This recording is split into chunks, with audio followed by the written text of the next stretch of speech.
Hey guys and girls, welcome back with Let's Play Phoenix Wright Dual Destinies. Where we left off, we are on the turnabout for tomorrow, trying to bring justice back to the courtroom and destroy what is known as the Dark Age of the Law. For some reason, Apollo is here now, and as soon as we were about to get the verdict, he stopped it. I don't know why, or what's going on. But let's figure out. And what I would like to say is the final episode of Phoenix Wright Dual Destinies.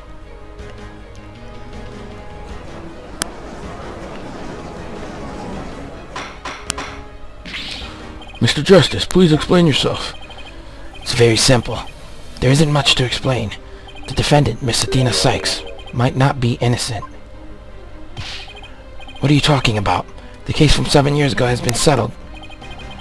I'm not talking about the past here. I'm talking about the present case. It's still not clear who killed Clay Tarrant. But Apollo, why would you... Miss Sykes, please listen quietly to what I have to say. What in the world is Apollo trying to do? Your Honor, please allow me a little of the court's time. But this is a trial for the case from 7 years ago. Miss Blackwell, I'd like to ask a favor of you. Just as you lost someone close to you, I lost someone close to me, too. I'm sure you want to know the real truth of what happened as much as I do. Apollo, sure you know I'm all for the truth. Now let's see you expose the princess's guilt. Judge, I give my permission to continue with the trial. Very well. Is that alright with you, Prosecutor Edgeworth? The prosecution has no objections to Mr. Justice's testimony. I'll have the police investigation report brought immediately. Not you too, Edgeworth. I really hope it's because you have something up your sleeve. Oh, crap. Very well. Your opening statement, please, Prosecutor Edgeworth. As you wish. As you wish. Let's review the case of the murder of Mr. Clay Tarrant. It was made clear in the previous trial that Solomon Starbuck was not his killer. Therefore, the true culprit was someone else. On that day, this culprit waited for the astronaut in Boarding Lounge 1 when the two men made their escape out of the Space Museum. The killer attacked Mr. Tarrant with the same type of knife that was used 7 years ago.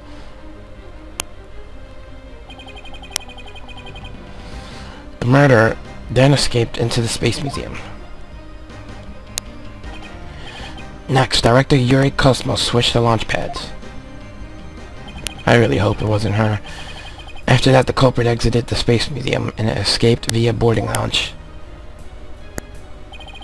Therefore, this trial must make clear who Mr. Tarrant's true killer was. In other words, we must discover who it was that escaped through the Space Museum. Thank you, Prosecutor Edgeworth. Mr. Wright, is the defense ready? Yes, Your Honor. I better rearrange my evidence. Now then, Mr. Justice, your testimony, if you please. Frickin' Apollo, man. I suspected Miss Sykes of the murder of Clay Tarrant. My growing suspicions were confirmed when this incriminating evidence presented itself. In addition, she's the only one who could have utilized the launch pad switch to escape. That is why I wish to indict Miss Sykes on the charge of murder.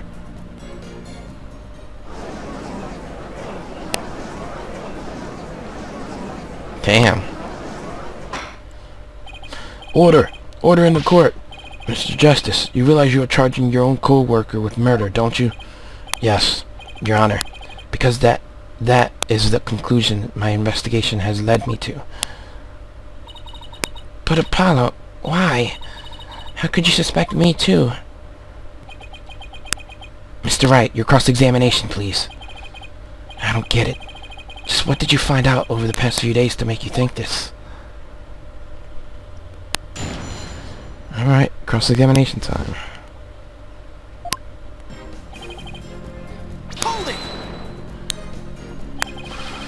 What first made you suspicious of Miss Sykes? It all started when Miss Sykes and I were investigating the crime scene.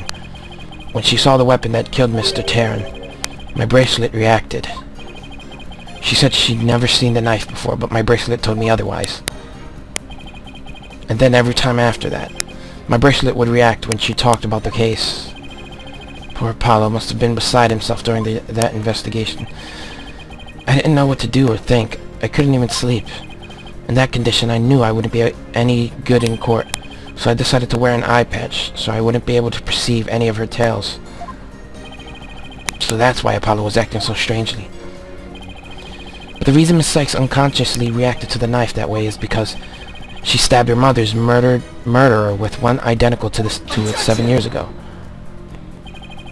But that knife was also the murder weapon that was used to kill Clay Tarrant. My bracelet could have also reacted to her because she knew she was his killer, too.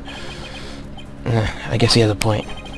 But my bracelet wasn't the only reason I became suspicious of her.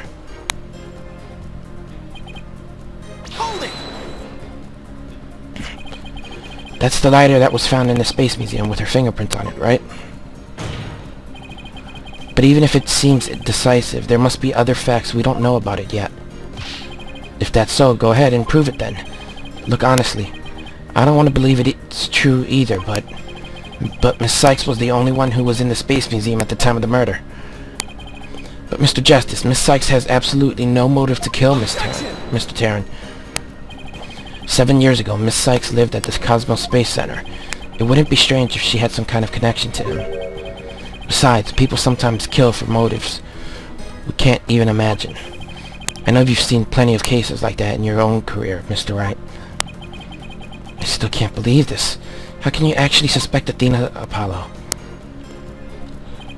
In addition, she's the only one who could have utilized the launchpad switch to escape. Isn't it possible that somebody else used that same escape route? I'm afraid not, Mr. Wright. Why not? Recall there's a security camera in boarding lounge 1 aimed at the launchpad door. It's the camera that captured Mr. Tarrant and Mr. Starbuck, but there's also another security camera in boarding lounge 2. It recorded Mr. Tarrant's killer, or rather Miss Sykes, coming out of the Space Museum. A camera in boarding lounge 2. First I've heard of it, but it makes sense.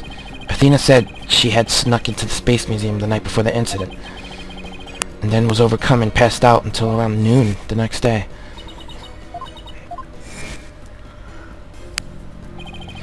That must have been when the camera captured her, and that's what made Apollo suspect her even more. But wait a minute. In that case, it most likely recorded the true culprit as well. That's a negative on that one, too, Mr. Wright. In the footage taken after the incident, Miss Sykes is the only one who appears. What? Why?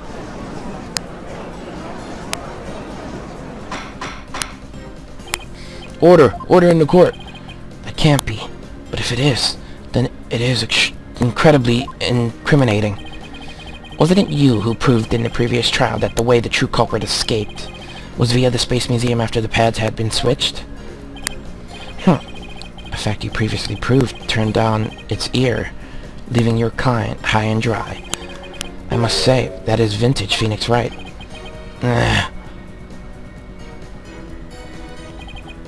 is why I wish to indict Miss Sykes on the charge of murder. Believing in your client to the end is a basic principle of a good defense. Shouldn't you extend that same principle to your own co-worker? You're probably right, maybe. Maybe I'm not even fit to be a lawyer. However, I don't care. This case is special to me.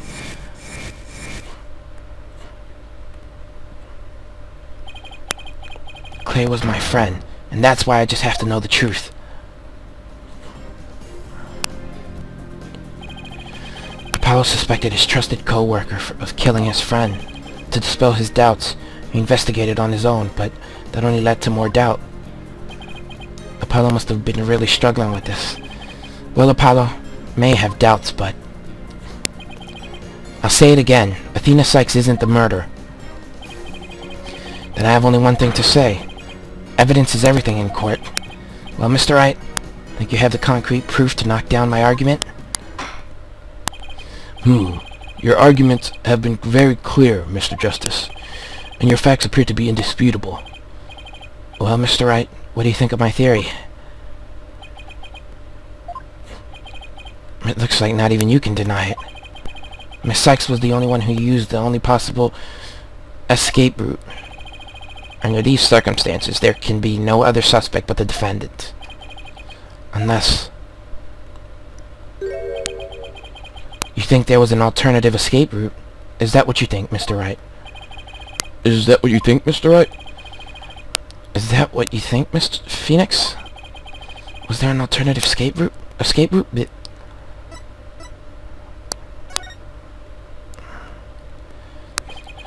Yes, of course, there must have been. Just don't ask me what. You're just bluffing again, aren't you? Me? Bluff? No way. He knows me too well. It's fine, Mr. Wright. Even a bluff would suit me just fine. As long as you can clear up this doubt inside me. Damn. He wants me to stop him. Wait, so is that what this is all about? I want to believe in Athena, I really do. But what is faith without doubt? That's why I need to question her guilt. So that once the truth finally comes out, I can really fully trust her. So that you can really trust me? It seems your junior partner has just showed us what trials are truly all about.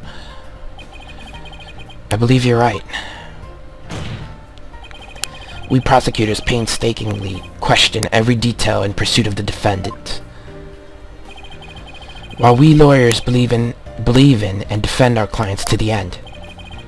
When both sides go all out against each other, that's when we discover the truth. Precisely. And when the battle is over, we will understand the true meaning of trust. That is exactly what trials are about. Wouldn't you agree? Yes. I couldn't ignore the seed of doubt that was growing inside me, so I decided I needed to face it head on. No matter what the truth is, that's waiting ahead. I won't be afraid. That's so like Apollo. Always uber earnest about things like this. Mr. Justice, I vow to dispel every last bit of doubt in your heart. Good. Because I want to believe in Miss Sykes again. You're really hoping there was an alternative route, aren't you, Apollo? But if I use the process of elimination, there really aren't that many possibilities. Director Cosmos was at the southern exit, leaving only the control room and the corridor to the Space Museum. Which door could the culprit have escaped through? Come on, Mr. Wright. Where do you think the culprit escaped to?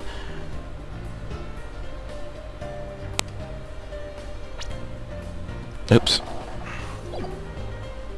Take that! Oh, damn it. So then, was it the southern exit that he went through?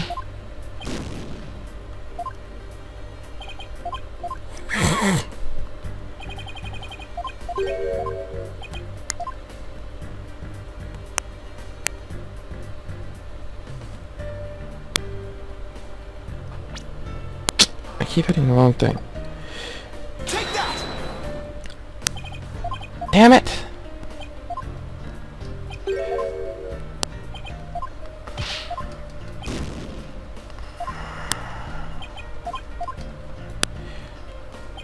I'm failing Apollo here.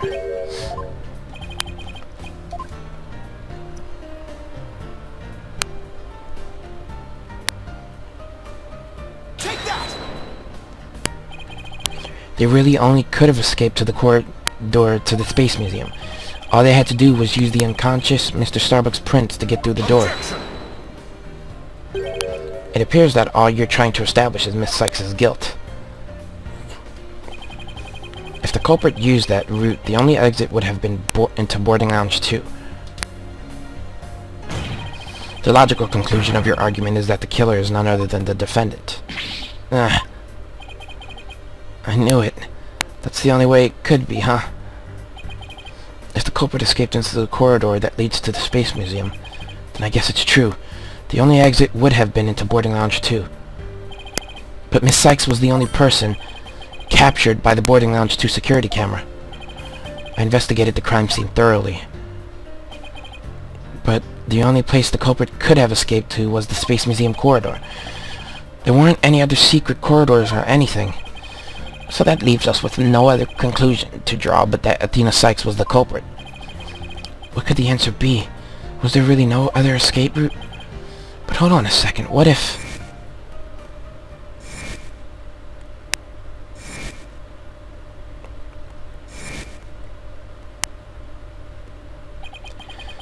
Where did those mysterious leaves we saw in the corridor come from? What if they're a clue to the culprit's real escape route? I think it is possible that the culprit escaped into the Space Museum, but then came out using a route other than into boarding lounge 2. Oh? Launchpad 1 and the Space Museum were switched after the bombing, meaning the Space Museum corridor was moving along the rails at the time, which is exactly when an alternative escape route opened up for our culprit. Are you kidding me? Judging by the intense look in your eyes, I take it you're serious. Very well then, Mr. Wright, do tell. Where could the culprit have gone from the museum corridor besides boarding lounge 2?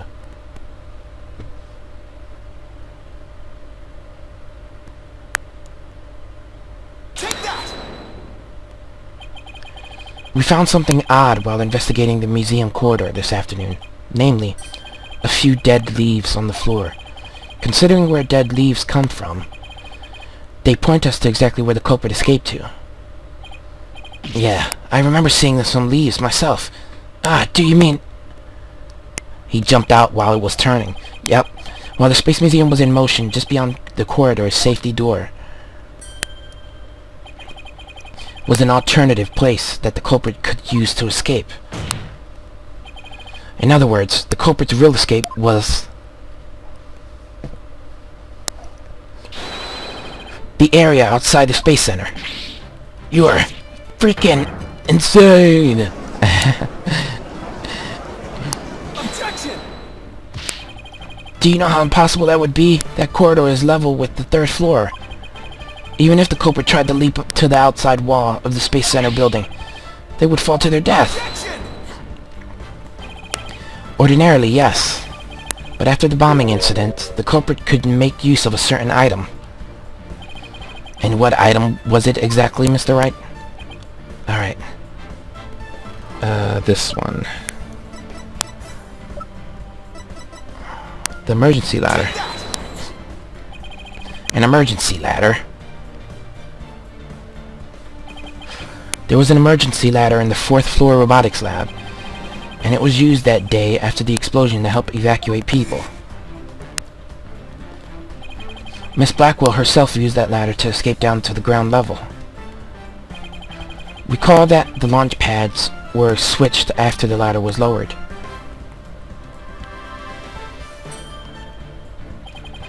The corridor would have passed by the ladder while the pads were being switched, and that's when the culprit literally sprang into action.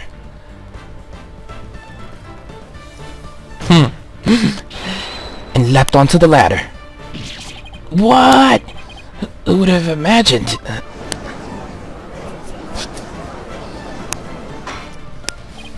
Order! Order in the court! Well, an alternative escape route seems to have emerged. Which means someone other than Miss Sykes could have been the culprit, right? Making things up on the fly in an attempt to sway the court again, are we, Mr. Wright? Your theory has so many holes it puts Swiss cheese to shame. Alright then, name one. I have here detailed information about the Space Center. According to this, the distance between the museum corridor and the main building during movement is a full 20 feet. 20 feet? You're pulling my leg, right? In addition, the corridor is 3 floors from the ground, or roughly 50 feet. What's more, the culprit would be leaping to a precarious place, an unstable ladder. Human beings feel fear in dangerous situations. It's a basic survival instinct. An ordinary person would certainly hesitate before jumping, or even freezing in fear and not jump at all. Objection! culprit had just murdered someone. They weren't in an ordinary state of mind.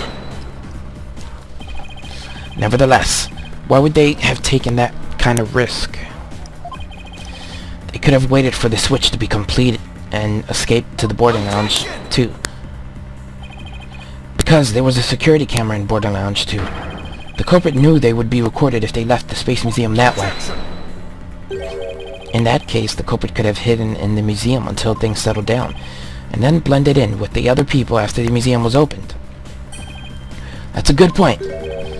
But you claim that despite all this, the culprit took a 20-foot death-defying leap. And all in the brief moment the corridor and ladder passed by each other? That's also a good point. They would have needed a running start while the corridor was moving to make that jump. If their timing was off, or if they couldn't jump far enough, it would have been instant death. What kind of person would attempt something like that? Stop bringing up good points, Edgeworth. This true culprit of yours is nothing but a figment of imagination. Why do you always do stuff like that? I think that's what he said. Mr. Edgeworth is right. That does sound pretty insane. The culprit would have to be someone who feels no fear. Like a stuntman. But everyone feels fear on some level, right? Wait a minute. Aha! I've got it this time. I can prove that there's someone who could have used this alternate escape route. Oh, can you now? This proves the possibility of a person who could have used the alternate escape route.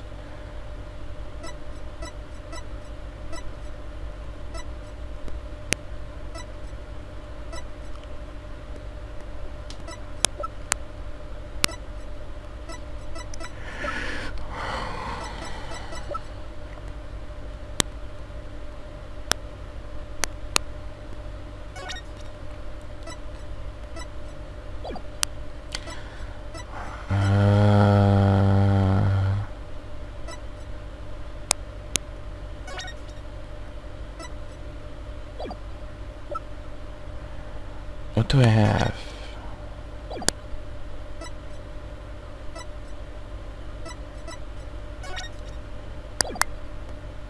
Take that! No? Objection!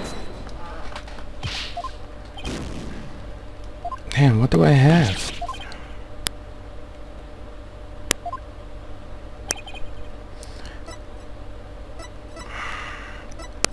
I'm pretty sure I know who it is, but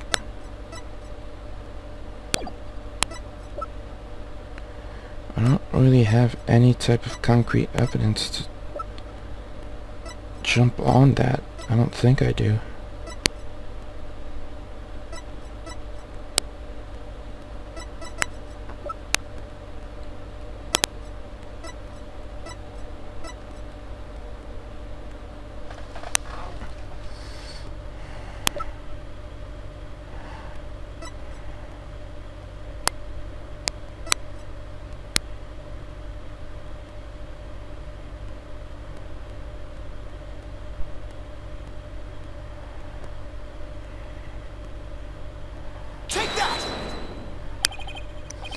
What's that, Mr. Wright? This is a certain person's very interesting psych profile.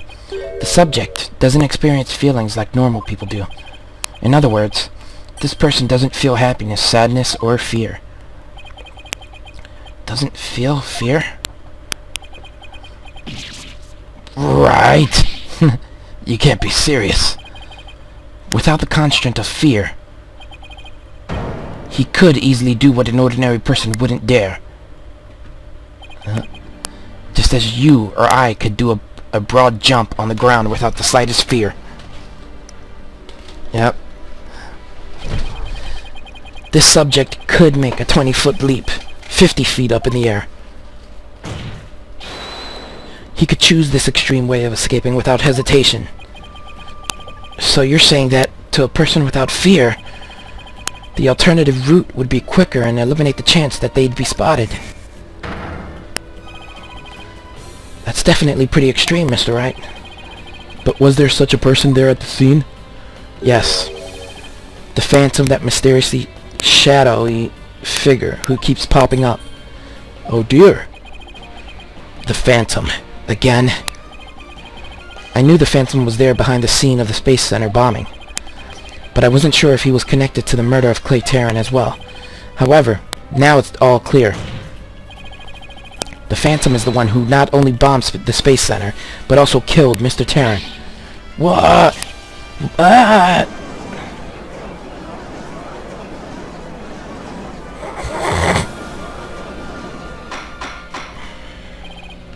Order in the court. Order, I say. Mr. Wright, please continue.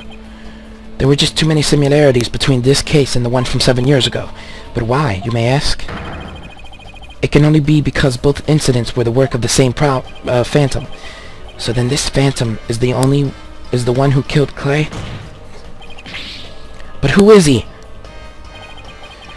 This Phantom has been haunting this case, pulling the strings in the background.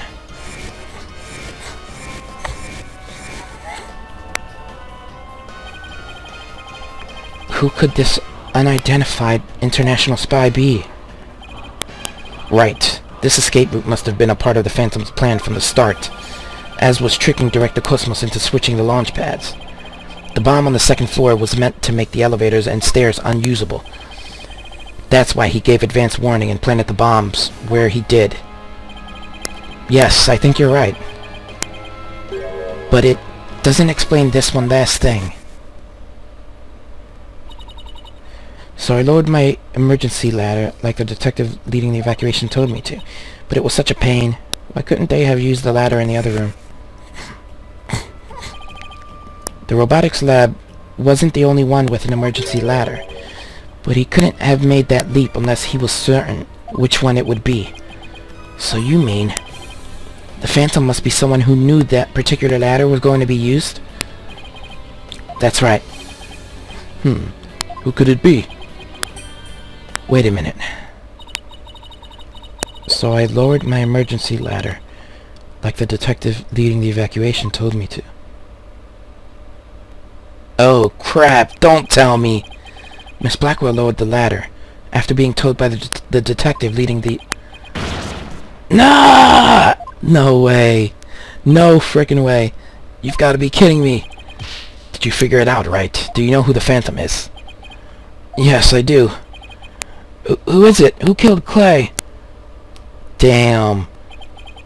Our mystery spy, known as the Phantom, is none other than... Bobby Fullbright.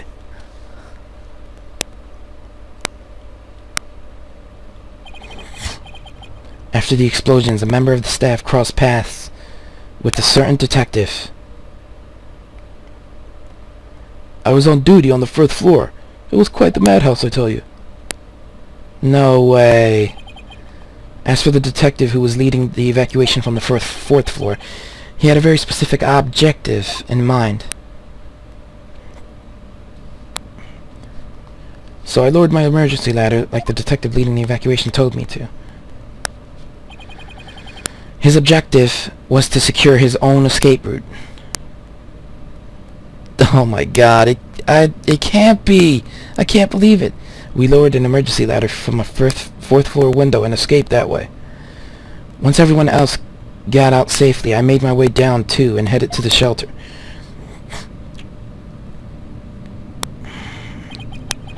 This is a detective you all know. He's even the lead detective on the current case. He appears to be a very emotional man, but his psych profile says he is without emotion. Take that!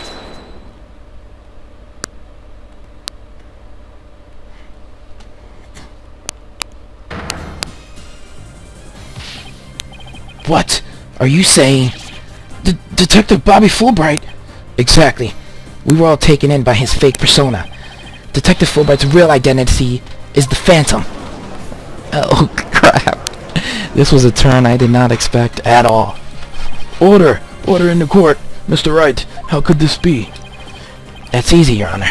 Detective Fullbright was leading the 4th floor evacuation effort. Our first clue is that he made no attempt to have any other ladder put to use. The ladder in the robotics lab is the only one he ordered to be lowered. The second is that he directed everybody to the basement shelter via this ladder. Verily, It was all a part of his plan to create an escape route. After Detective Fullbright saw to it that the ladder was lowered from the robotics lab, he went to the lounge where he killed Clay Tarrant and escaped into the Space Museum.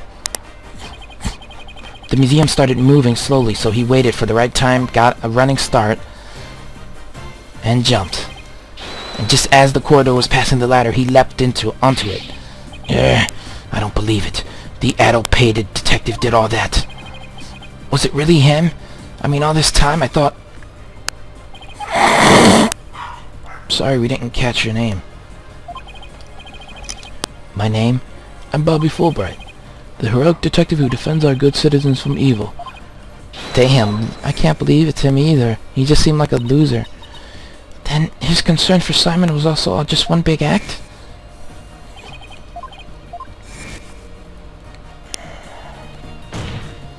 He had me fooled. That monster killed Clay. He had me completely fooled. Come to think of it, he's the one who brought that bloodstained lighter to court too. The scumbag even made me turn on Athena. Damn it! How the hell did I fall for that? For him to have wormed his way into the police department as well. Your Honor, the defense demands to question Detective Bobby Fullbright. Yes, I agree that we need to hear from him right away. The court will take a short recess and then Detective Fullbright will take the stand.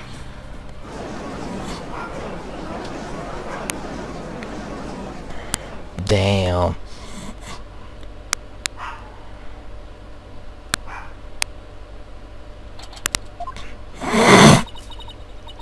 Thank you so much, Mr. Wright.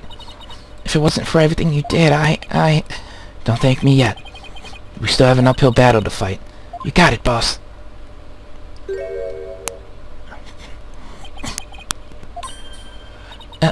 Apollo... Nah. Well, this is awkward. Athena, can you do me a favor? Huh? What is it? Could you... punch me, please? What? Why should I do that? Because I should have believed in you.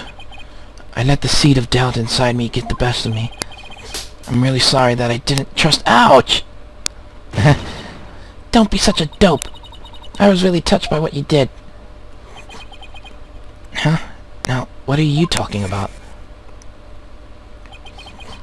I want to believe in Athena, I really do, but what is faith without doubt? That's why I need to question her guilt.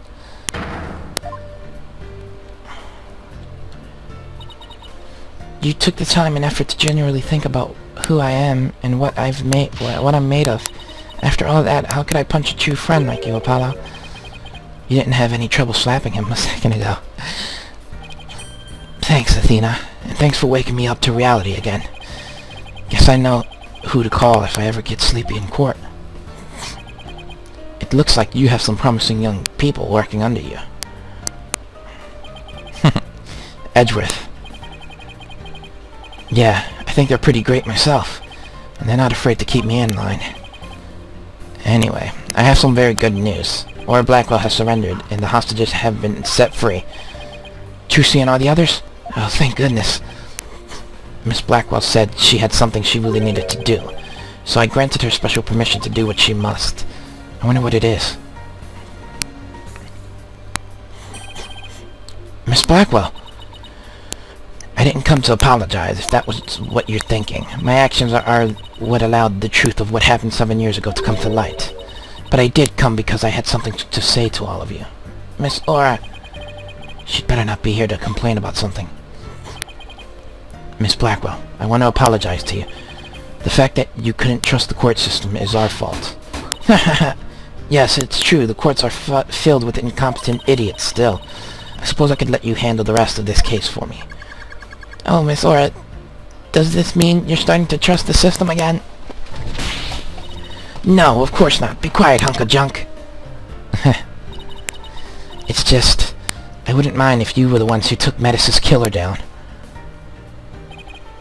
Leave it to us. We'll get him. So I guess that means she's starting to trust us, at least. Aura. Simon, I'm so glad both you and the princess were cleared of all suspicion. And it's all thanks to me and my robots. You'd better be grateful. I never imagined you would go that far, though you always were extreme. But I don't recall ever requesting your help. As closed as ever, I see.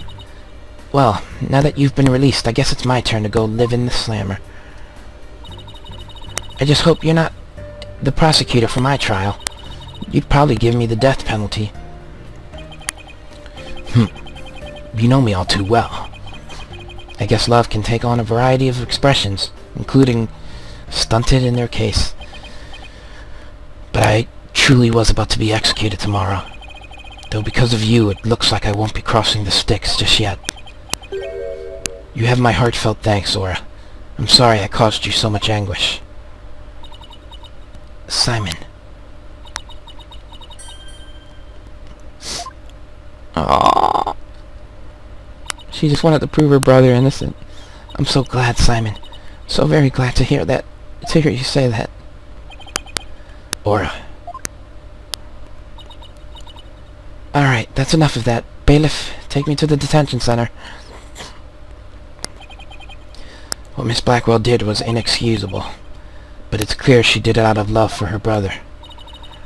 I still can't wrap my mind around Detective Fullbright being the Phantom. I can't believe he killed Clay. Right, and murdered my mentor, which brought great distress upon little Athena. Chief Prosecutor. Yes. I would ask a favor. Would you allow me to stand at the prosecutor's bench for this trial? I wish to claim the Phantom's head by my own hand. That was my plan all along, after all. It's highly unconventional for a man of my position to stand in court. Sir. The formal paperwork has yet to be filed, but you are hereby conditionally released. Please take the prosecutor's bench in your official capacity. And uncover the truth by your own hand. Hell yeah, let's do it. I'm much obliged. Uh-oh. One last big chain break? The day to part with these has come at last. Chief Prosecutor, could you? Oh, I thought he was gonna break them.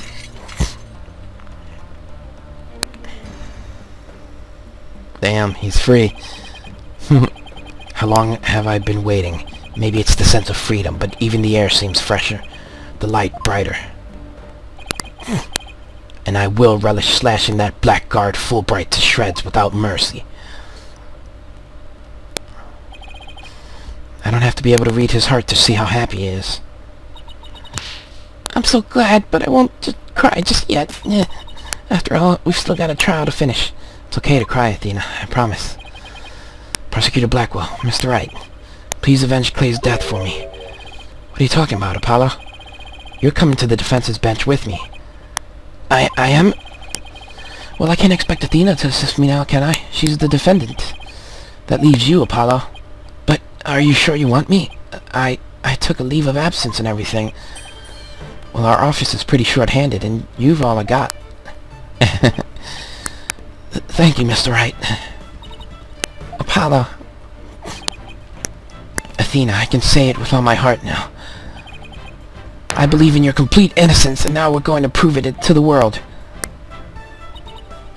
Thank you, Apollo. I know you can do it. That's awesome. I love these guys. Alright, here we go. So, you won't be needing that eye patch anymore, right? Right, because I'm fine now. He said it. Because he's fine.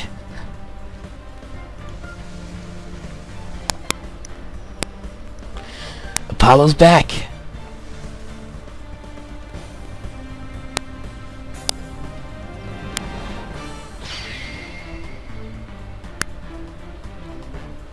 It's time to serve up some justice. Now this is the Apollo I know. Welcome back, Apollo. It's almost time for the trial to restart, though it looks like you have things well in hand. Yep, I should head back to the prosecutor's office. But why? I want to look into a few things, namely, the first people on the scene 7 years ago, the facial data registered by the robots, and Detective Fullbright's background. Sounds great, Edgeworth. Thanks. I expect to be repaid with a victory, right? Now, if you'll excuse me. Oh, you'll get one. Don't worry about that. Okay, you two. All set to go? You bet I am. Let's do this. This is it. The final battle. The murder of Apollo's friend. The courtroom bombing incident.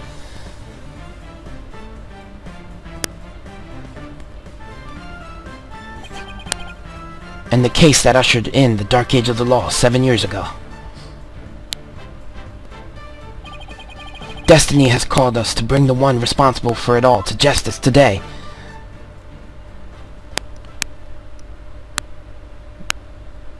Damn. Here we go.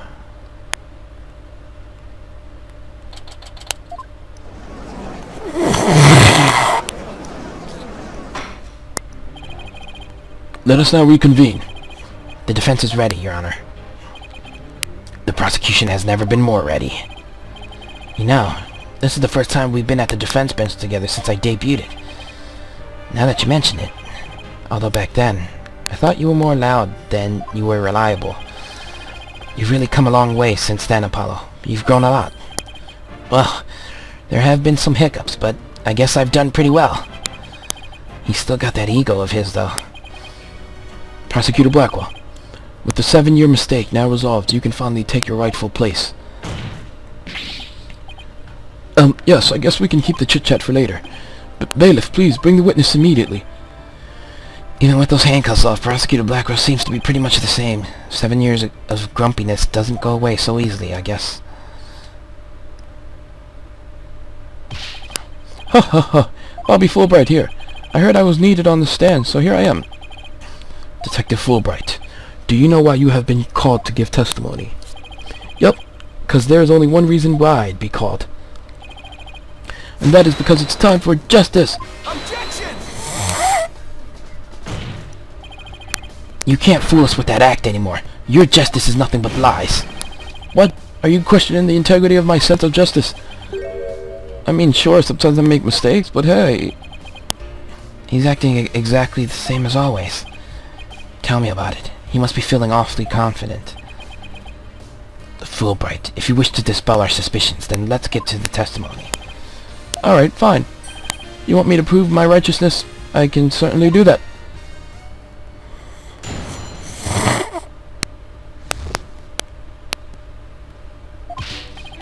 I'm the very embodiment of justice itself. I want to have you make me into a villain with your far-fetched argument. And this bit about the escape route is only a theory. You don't have any proof. What we do have is proof that Athena Sykes is the culprit, this lighter, with her prints on it. So you're saying the suspicions against you are completely false, and that the defendant is the real culprit. That's right. Mr. Lawyer's escape route is totally circumstantial. He doesn't have any proof that I made a big leap onto a ladder. We don't have proof. You are correct about that. However, you don't have any proof for your claim either. No, I guess you're right. But you can't define justice with evidence. Who can define it anyway? Justice is... this is... Don't make me break a dictionary on you. Ah, please don't throw the book at me. Tell me the Phantom didn't just make me set up a stupid pun for him. Let's just try not to lose focus, alright? But my justice is crystal clear. What's not clear are your eyes. Wake up and smell the justice.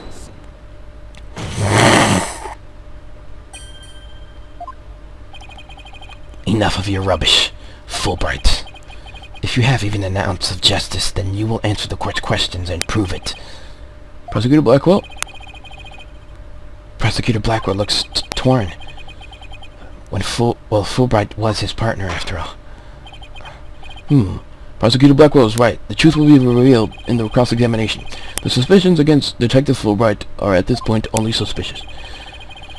As in my duty, I will judge the claims against the detective as impartially as I can. Does anyone have any objections? That's fine, Your Honor. Now ask away, and don't hold back. Well, there don't appear to be any objections. Very well. Mr. Wright, please begin your cross-examination. Alright.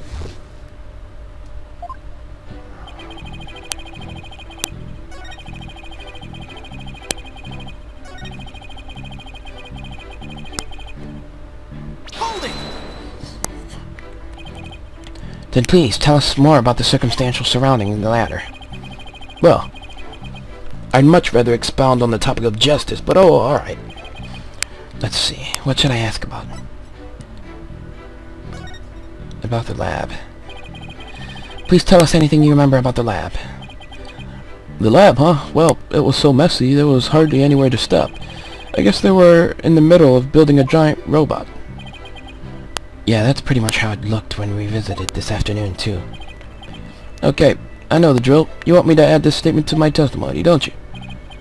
What? No, I'm... Way ahead of you. I'll just add it in. Oh my god. The lab was messy. It was actually kind of a poor choice for the evacuation. Holding! You aren't fooling anyone. You chose the ladder in that very room on purpose to create your escape route. That's not true. It's just that when it comes to ladders, I'm very particular. I had a good feeling about that ladder. This isn't getting us anywhere, Mr. Wright. Huh? Did I mess up? Alright, we'll ask about it, or...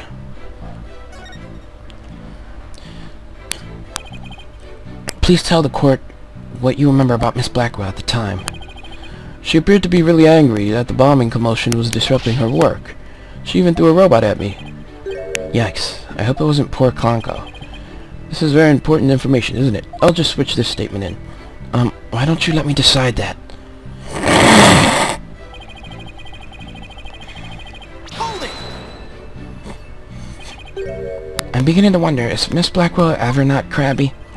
Well, they already took her down to the station, so it's a bit late to ask her now. Just my opinion, but maybe it's best we don't ask her about that.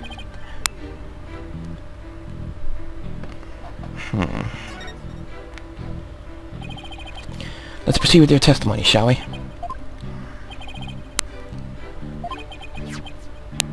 And it doesn't help that he has the evidence. Let's press him on everything until he cracks. Holding!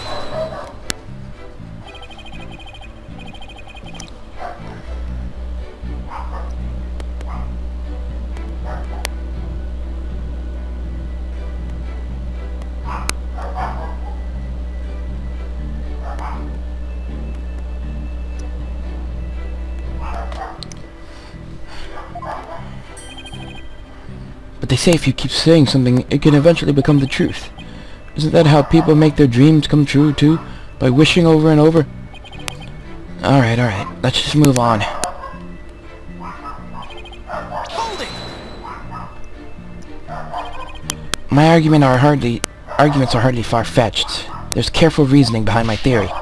Yes, well, apparently there's reasoning behind even a tofu burger. But what do we have against Miss Sykes, though, is not just reasoning, but solid evidence. And it's called the lighter, which Miss Sykes' fingerprints on it, and the victim's blood. Yes, that's true, but wait, Detective Fullbright was the one who brought that evidence to the trial. If you harbor any suspicions, I suggest you ask Fullbright, right, Dono? Especially about that lighter. He's right, but what exactly should I ask about it?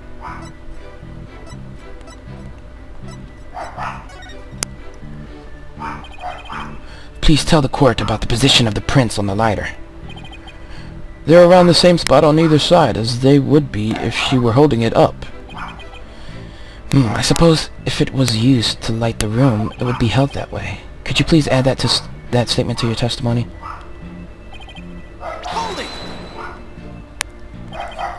Yes, Miss Blackwell did mention she saw a lit lighter being held up. Yep, meaning the person Miss Blackwell saw was the owner of the fingerprints. It just strengthens the argument against Miss Sykes. This line of questioning is going to get me anywhere except conviction held. Should I try asking him?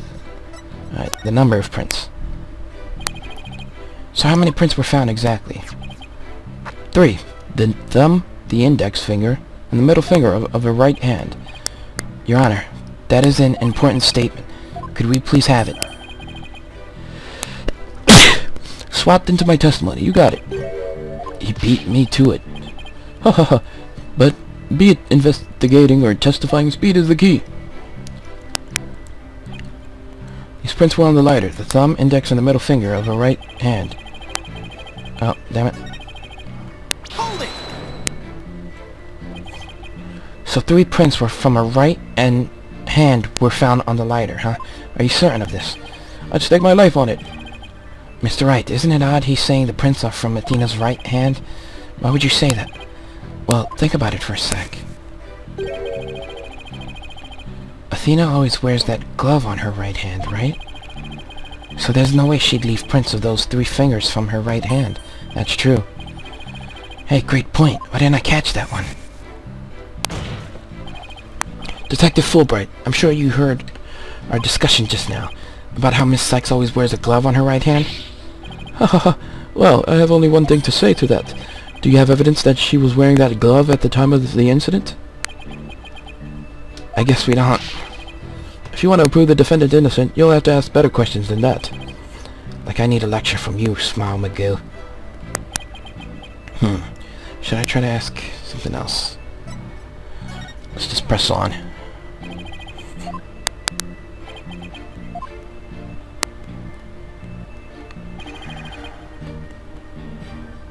Hold it! I think this one needs to change. It's about the lab.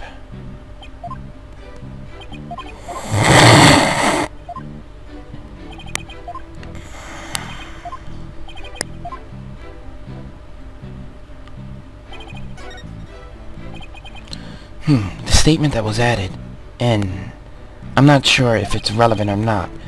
Well, at least he seems willing to answer our questions. Let's keep asking about different things, see if we can uncover an inconsistency. Detective Fullbright is a tougher adversary than I thought.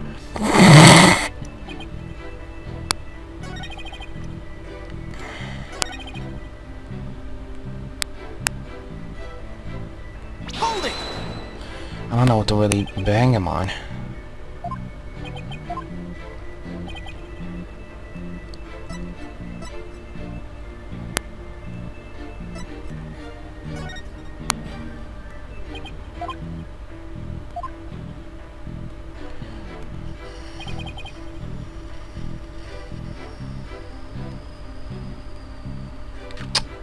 Hold it!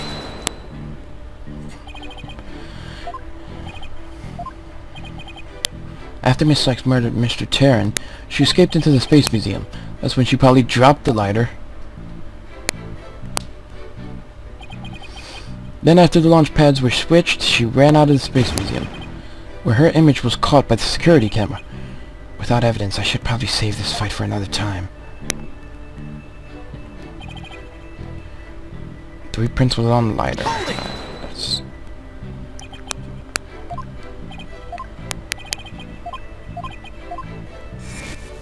Do I have anything to show she was wearing that glove? I don't know.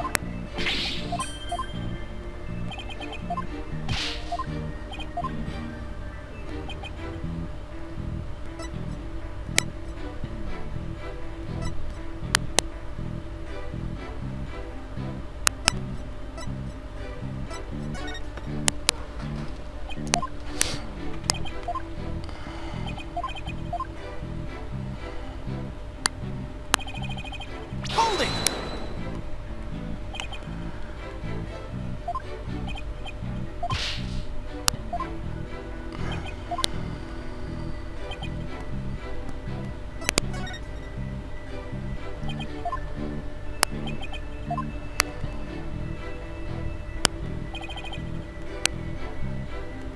Hold it!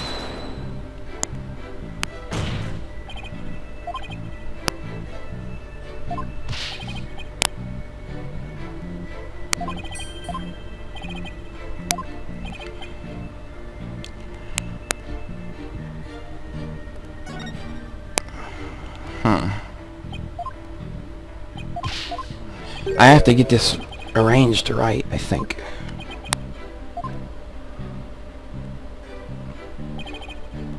Hold it!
Oops.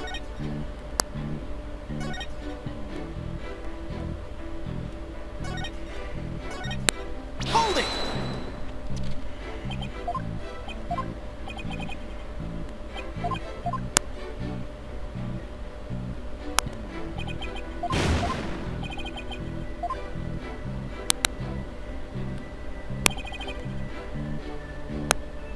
Hold it!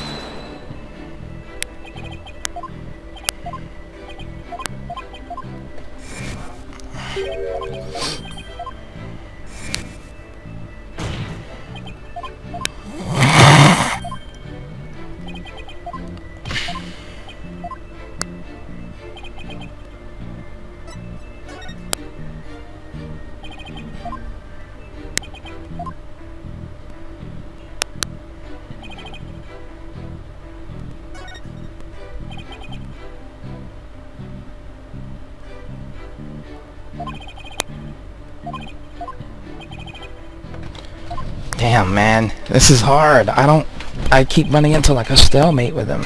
Like, I don't know what to go off of. Hold it!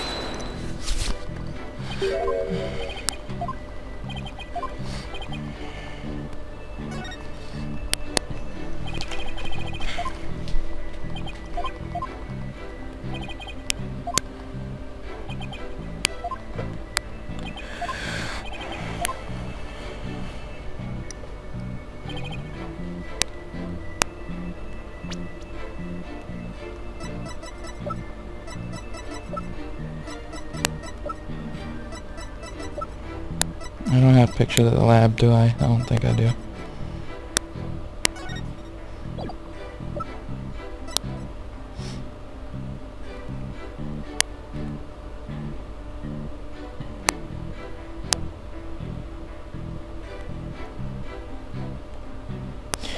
Oh, Kreza Malala.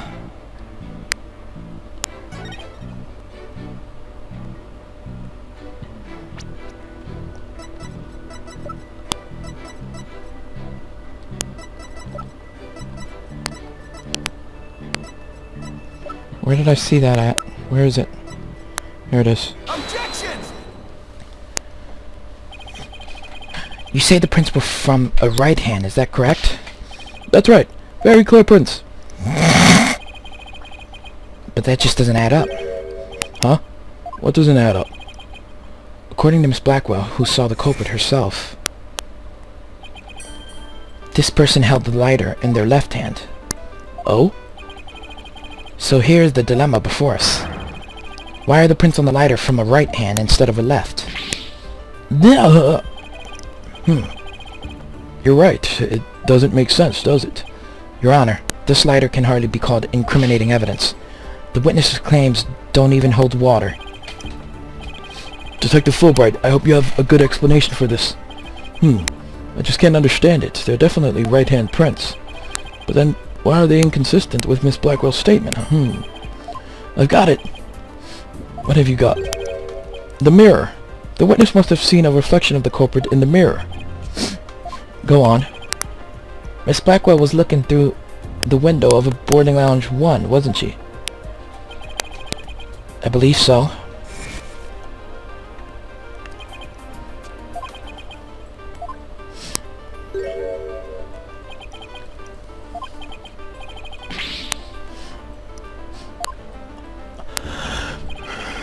Yes, the culprit Miss Blackwell saw must have been a reflection of that person in the mirror. Ah, I see. In that case, right and left would appear reversed, wouldn't they? Ha ha ha. Now do you see? That's the logic of pure justice. Objections! But your argument is only conjecture. You don't have any proof that what Miss Blackwell saw was a reflection. Silence! Right, Donald. You'd sooner nick yourself than him like that. Put some more muscle into it. Huh? Ha ha ha. That's right. Besides, the lighter couldn't have been in the left hand. And why not? Miss Blackwell said she saw an Earth emblem on the lighter, didn't she? That emblem is only on one side of the lighter. You're right. There's no emblem on the other side. Exactly, as blank and smooth as the judge's fine scalp. If the culprit had held the lighter in their left hand, they would have covered the emblem. Uh-oh. What's more, this is the kind of lighter you flick open with your thumb before lighting. So if the culprit had held it in their left hand with the emblem out and visible, they wouldn't have been able to open it, let alone light it. But if they had held it in the right hand, they could easily open it and light it. This all means that the culprit was definitely holding the lighter in their right hand. No! Come back, my beautiful contradiction! It appears you've planted a flower that bears no fruit. Ha ha ha ha! See how it withers before my flower of justice. He's tough. He's managed to discredit almost everything I've proven up to this point. And just as we trust. Now do you see? I'm not this phantom you've been talking about. I mean, are you sure there really is a spy? I bet they're just a figment of your imagination. Oh, it's so sad. So very sad, but I'm afraid Miss Sykes is the culprit. Hold it!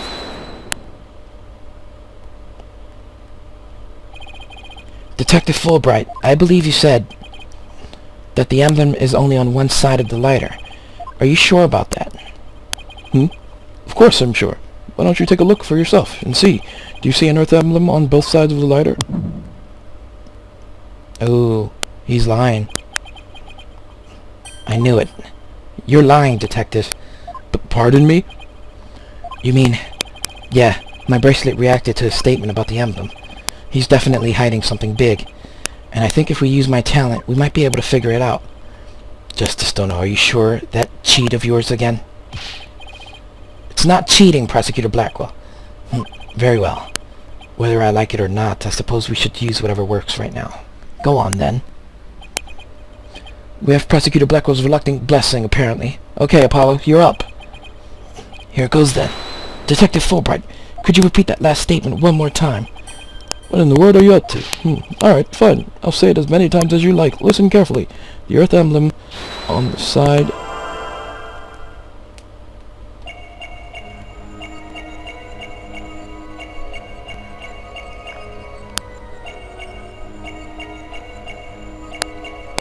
Anything changing on him? Anything at all?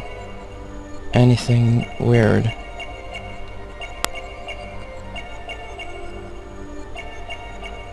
He doesn't blink much.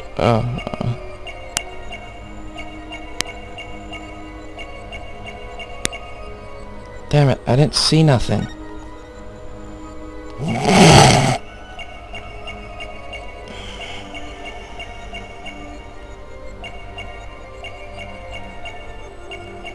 Let's try his hands.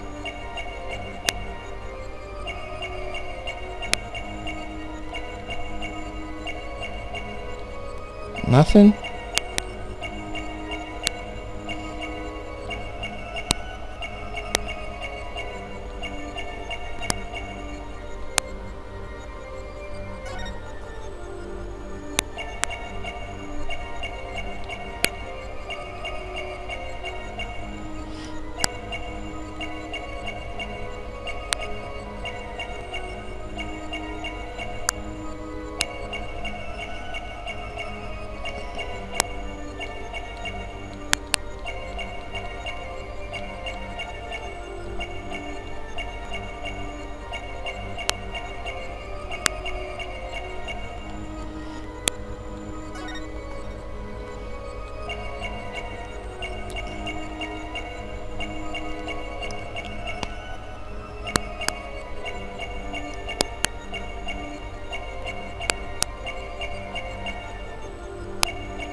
Oh, it's nowhere on his face, that's for sure.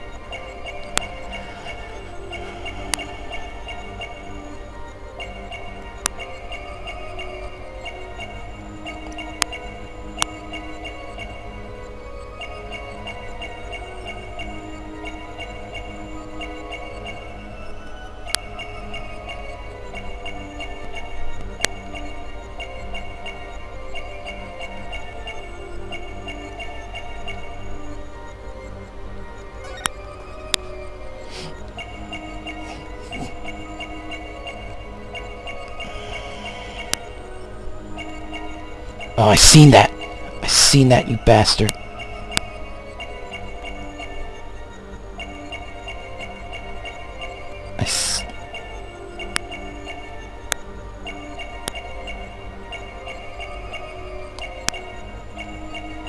Alright, finish your thing so I can do this again. So I seen that. Listen again. Right there. That weird twitchy hand. Twitchy finger, I mean. Detective Fullbright, you might not be aware of it yourself, but whenever you say the phrase the Earth emblem, your left thumb moves. In fact, it appears as though you're running it along the edge of your holster. Mr. Lawyer, I don't have the foggiest notion what you're talking about. Be that as it may, I know it has something to do with the lighter. Let me examine it. But why? You're not making any sense. You can't just... Be still and do as you're told, Fullbright. If you have nothing to hide, that is. What? Not you too, Prosecutor Blackwell. I'm not sure what this is all about, but if Prosecutor Blackwell insists, it must be something important. I won't allow the defense to examine the lighter. I will allow the defense to examine the lighter. Good. Now maybe we'll learn something new. I hope so. Now let's check every inch of this thing. And... oh, we see a big print there.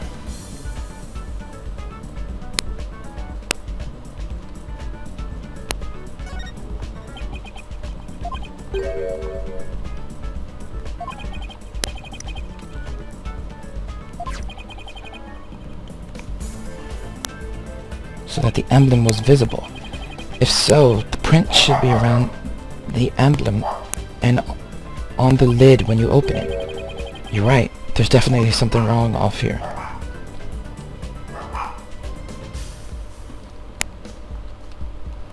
And we got a little smear of blood here.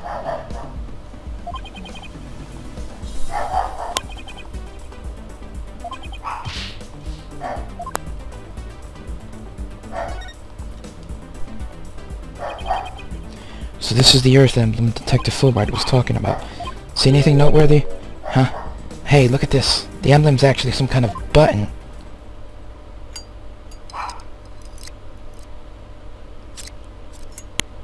It's a gun? What? Wow, it transformed into something. A handle. A trigger. Is this what I think it is? There's no question. It seems what you have there is a gun. A what?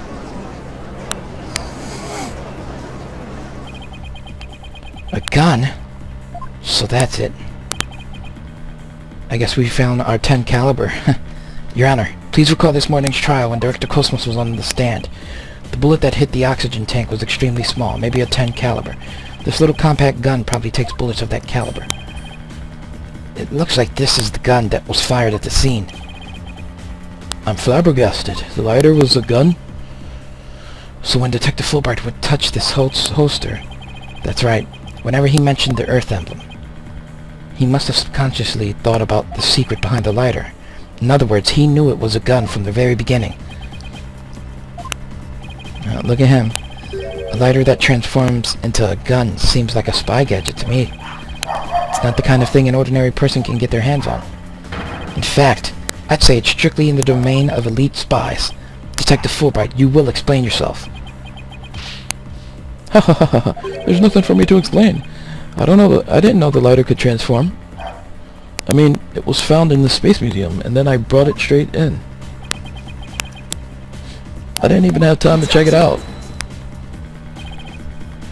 Whenever you mentioned the Earth emblem, you touched your holster. You subconsciously did that because you knew it was a gun. Accuse me all you want, but where's your proof? Do you have any evidence that I knew the lighter was a gun? Not exactly. And whose prints are on it? Miss Sykes' prints. It proves that she's the culprit who fired the gun at the scene.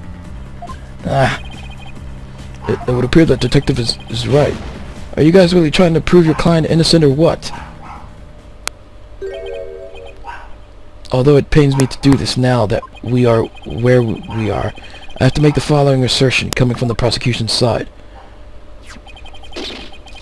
The person who fired the gun at Director Cosmos in the lounge after the incident, and the person Miss Blackwell saw holding the lighter, and the person who murdered Mr. Terran, and the person who bombed the Space Center,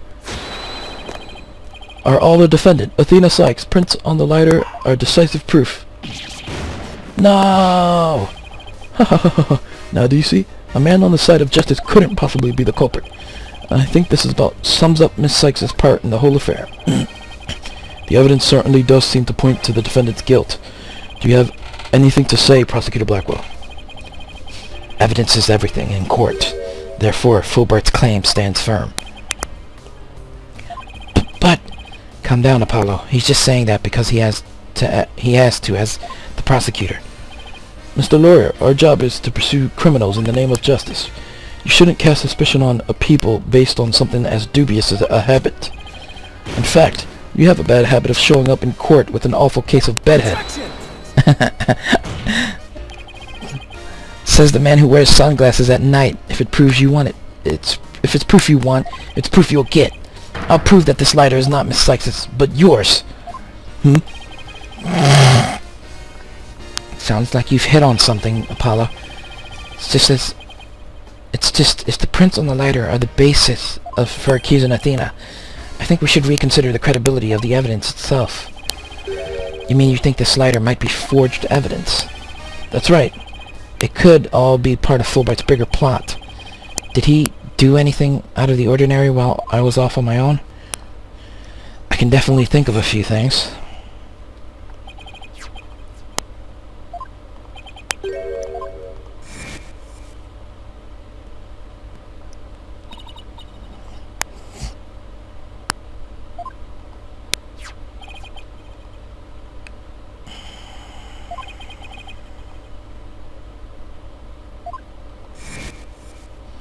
Oh, shit.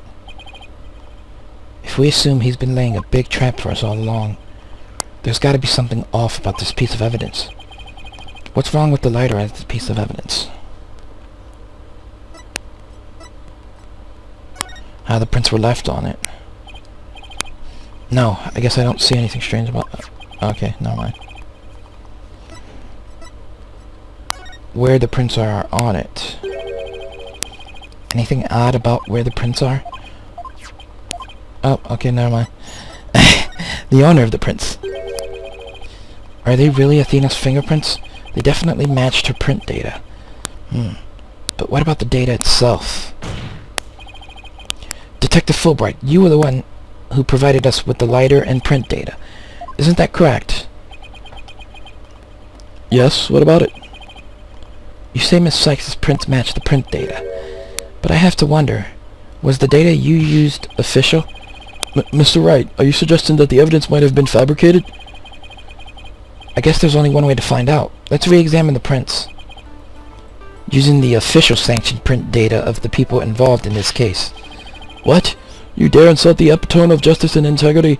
There's no need for such antics. Your Honor, I lend my voice to the defense's requests. You must allow it. Very well then. Bailiff. He must have used data from when she was a kid living there. Ah, it appears that the official data is here. And the results? It's just as the defense claims. This proves that the prints on the lighter do not belong to the defendant. Yes. The fingerprints actually belong to the victim, Mr. Clay Terran. Oh, crap.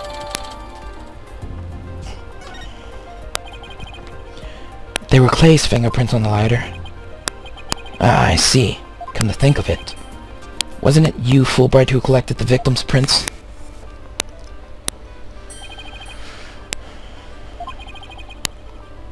Damn. When you took the deceased fingerprints, you could have easily planted his prints on the lighter with his blood, after which you wiped the blood off of his hand. No, by your own admission, you were also the one who compiled the phony print data, all to put blame on Miss Sykes. No!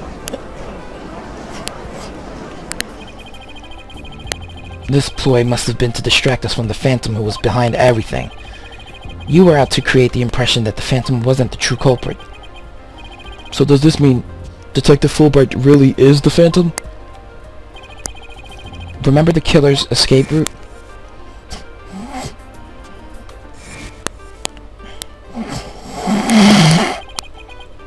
No ordinary person would have been fearless enough to attempt it. Nobody but the Phantom.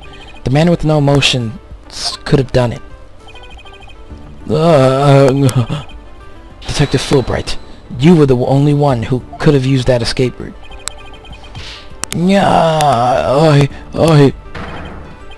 Fullbright, are you really the Phantom? Answer me, or so help me I will slash you to tiny slivers where you stand.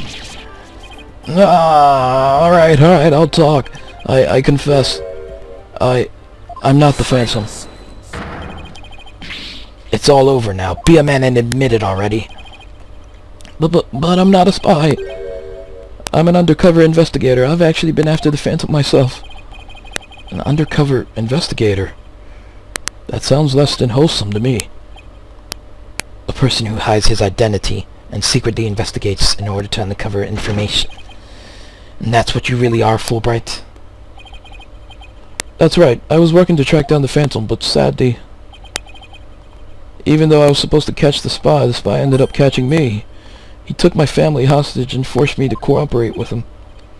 What? Objection! You're telling us this now? But if what you say is true, then who was the mystery person Miss Blackwell and Miss Starbucks saw? It was the Phantom, I tell you. All I did was help him by having that emergency ladder lowered for him. Objection! I don't believe you. Then how do you explain the fabricated lighter?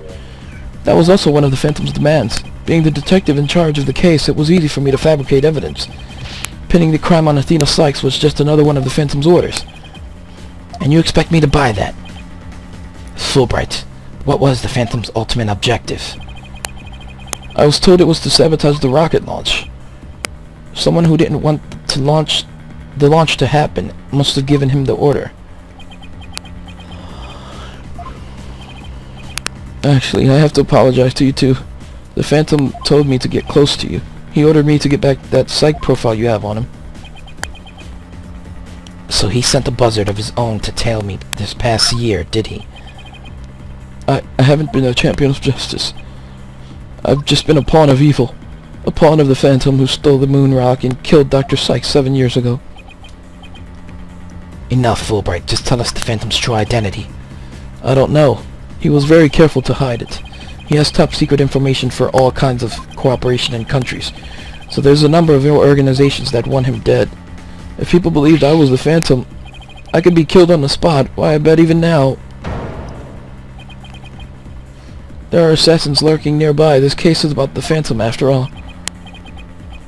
With the ceiling blown off, I suppose you are vulnerable to a sniper shot in this courtroom. Just 2 seconds ago, Fullbright was treating Athena like a criminal. Does he really think he's going to lie his way out of it now? But on the surface, everything does seem to make sense. This could be bad, Mr. Wright. If we can't find a flaw in his logic. He's right. After we've come all this way, we can't let Fullbright wriggle free now. There, I finally told the truth. Now I hope you see how foolish it was to think I was the Phantom. Look at him. Look at that serious face. You're an intelligent man, Prosecutor Blackwell. You believe me, right? I believe you. I don't think you're the Phantom. What? What? How can you say that, Prosecutor Blackwell? It's obvious he's the Phantom.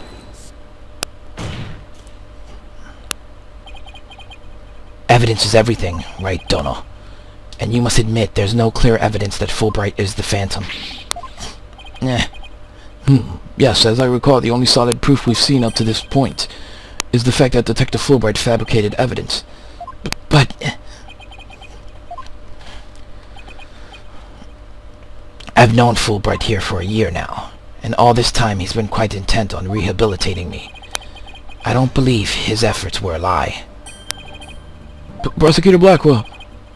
This fool truly thought he could reform a death row inmate like me. He went so out of his way in his efforts for me, he actually became quite a nuisance, really. No, Prosecutor Blackwell, you believe me. Please tell me Prosecutor Blackwell hasn't really been taken in by this big phony. However, even if it was against your will, you still acted as the Phantom's accomplice. You will have to pay the price for that.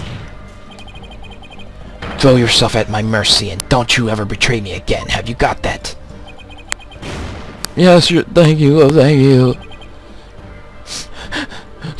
Such a bond of trust is a rare and beautiful thing. In any case, it looks like everything has been resolved. I can now hand down a not guilty verdict with confidence. Very good. I'm very glad to hear it. It's all over. Everything's been cleared up, and Miss Sykes will go free as well. No, Mr. Wright, we can't let the trial end here. If we do, the Phantom, the man who killed Clay, will get away. I know. But, what do I do? I don't have any proof that Detective Fullbright is the Phantom. Is this it? Is he going to get away just like that? Now, if you'll excuse me, my next investigation awaits. And with that, I'm off.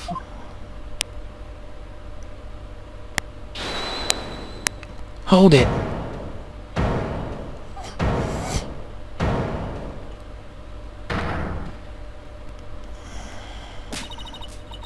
The defense... No, wait, not the defense. The defendant feels it's not time for a verdict yet, and would like to see this trial continue. What? But I was just about to declare you innocent of all charges. It just doesn't feel right to be standing here. Hey, Apollo, think you could scooch over?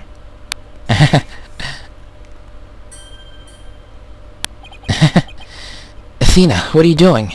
Hope we don't get held in contempt of court. I have some questions for you, Detective Fullbright. Are you relieved that you are no longer under suspicion of being the Phantom? Are you grateful to Prosecutor Blackwell for what he's done for you? Of course I am. And I'm truly grateful from the bottom of my heart. Athena, where are you going with this? With these questions? I have yet to hear a single emotion behind any of Detective Fullbright's words, boss. The suspicion against him has been cleared up, but he's not feeling happy at all. What? Does that mean? We may not have any evidence, but the heart doesn't lie. That's it. With your special ability, we just might be able to stop him. Your Honor, the detective has been deeply traumatized by our accusations. Yes, well, even before all this, I thought he was a rather odd fellow. If he doesn't get counseling right away, who knows what might happen to him. Prosecutor Blackwell, can you believe the nonsense the defense is spouting?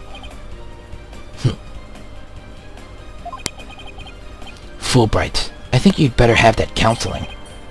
Not you too. You've been making batty remarks ever since you were accused of being the Phantom. Such as you're an undercover investigator, and your family has been taken hostage. I fear you might have finally lost it. But I thought you believed me. Oh, how you amuse me so. What's going on here?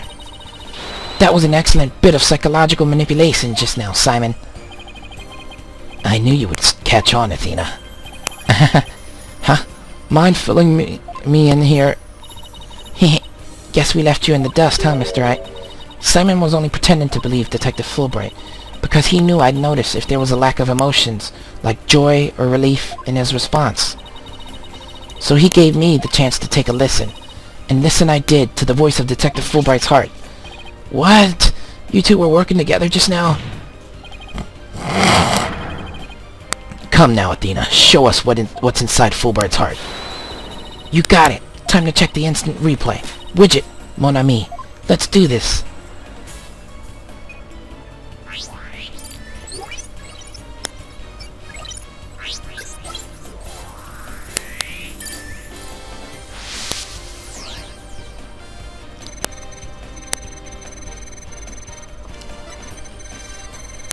Yeah, look, he's showing no emotion at all.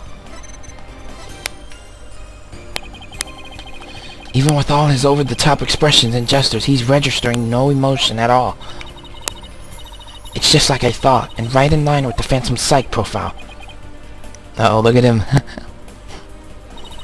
What's he doing? Detective Fullbright, this lack of emotion proves you're the Phantom. What the hell? Hey, what's going on? Wait, hold it. What do you think you're doing, Detective? Me? I'm not doing anything. He's trying to hack into the Moon Matrix program. I can't do anything with it like this. Get him! Go! Fancy device you have there, but I'll tolerate no cheating, thank you. Hahaha, sorry about that. As an undercover agent, I tend to use my secret arsenal without even thinking.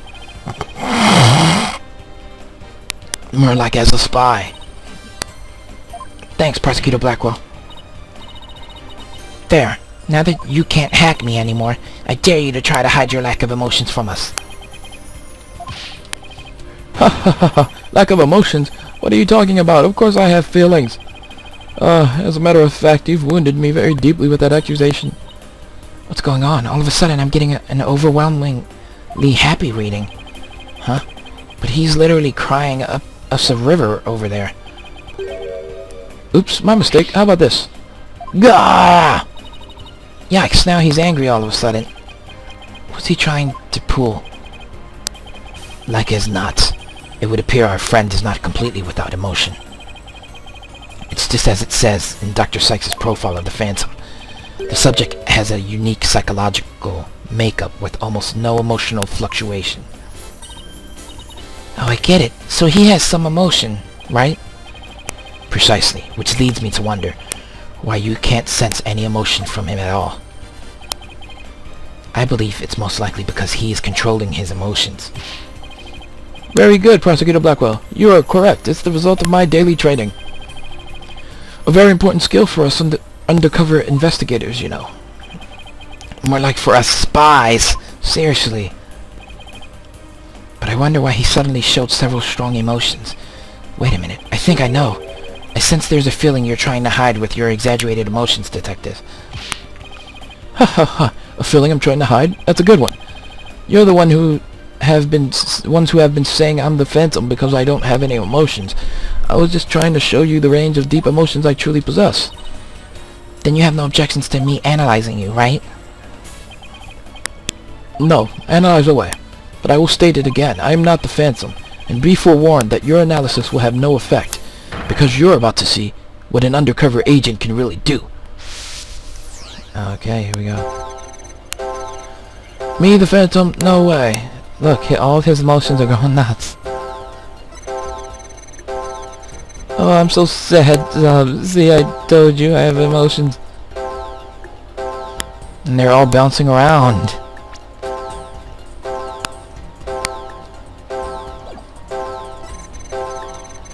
How dare you accuse me of being someone who would kill over a moon rock? Alright. It seems like that sad emotion is really out there. I found it. I found the one emotion you're truly feeling. What? Hidden in the middle of that chaotic storm, I saw one emotion that never disappeared. When you talked about the moon rock, you felt a fear that wouldn't fade. Fear, huh? A fear that a man with hardly any emotions feels, huh? And it was a response to that moon rock. Detective Fullbright, I presume you feel fear concerning the moon rock because you lost it. You lost the precious moon rock you went to so much trouble to get, didn't you? And that frustration has turned into fear in your heart. Oh, it's so frustrating. I can't stand it. I'm not so sure a man who could make the 20-foot leap would feel fear about that. Yeah, I guess you're right. Oh, okay, sorry. You failed to steal it?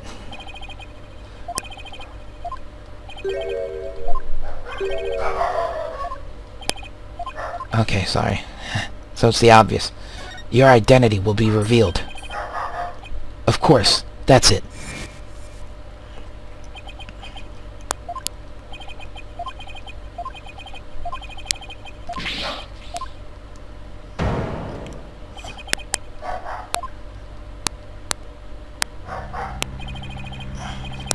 Fullbright. I think I know why you would feel afraid.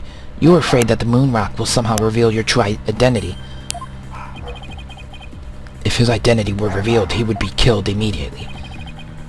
That's certainly enough to make even the Phantom feel afraid.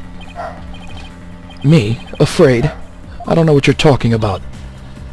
So there really is something about that moon rock that would reveal his identity. Apparently so. Wait a minute. Maybe the Phantom didn't so much steal the moon rock, but more like he had to take it with him.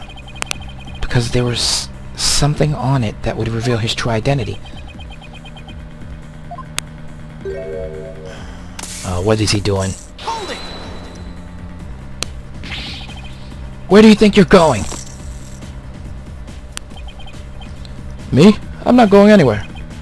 Is it just me, or was he going to use that weird watch thing to try to get away?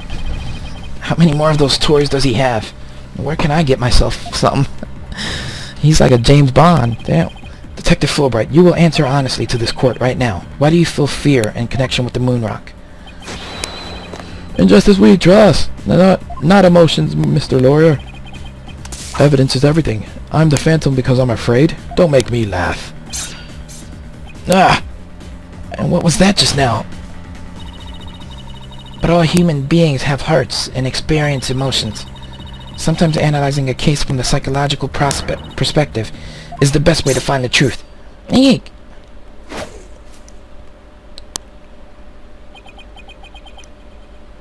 It's all just a waste of time.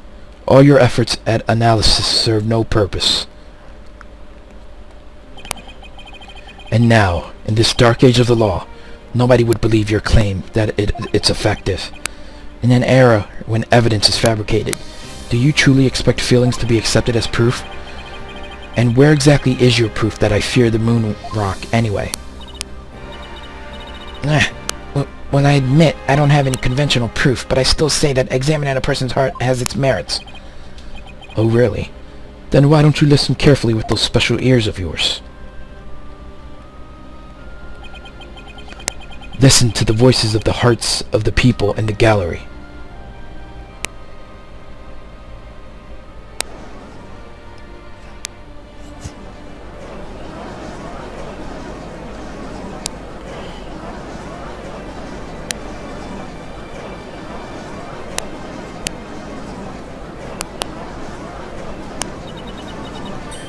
All I hear is distrust. As you can see, the people are on my side, because all they see is a strange little girl using a weird little machine. But it's not like I use analytical psychology to falsely accuse people. Uh-oh, he's got Athena doubting herself. Miss Sykes' analytical psychology has breathed new life into the courtroom. It has freed the hearts of many witnesses and has been key in getting the truth. What nonsense. Your Honor, the defense's claims is a false one. I don't feel any kind of fear when it comes to the moon rock. I see. Very well. I will give the opinion of this court. In a trial, I don't feel that a person's emotions are quite as compelling as actual evidence is. But Your Honor... There, you see? Nobody believes you, and you're trumped up charges. However, I do believe Miss Sykes' analysis can contribute to making the truth clear. I have to see her do this firsthand several times already. I have seen her. Surely you jest. So does this mean... Bleh, I skipped it. Yes, I believe your claims, Miss Sykes. I think there is merit in examining why the witness feels fear in regards to the moon rock. That is the court's opinion on this matter. Then that's a win for me. No, a win for analytical psychology. Now, Mr. Phantom, you will tell this court the reason for your fear. Analytical psychology? My fears? Fine! I'll show you precisely why those abstract things can't be considered evidence.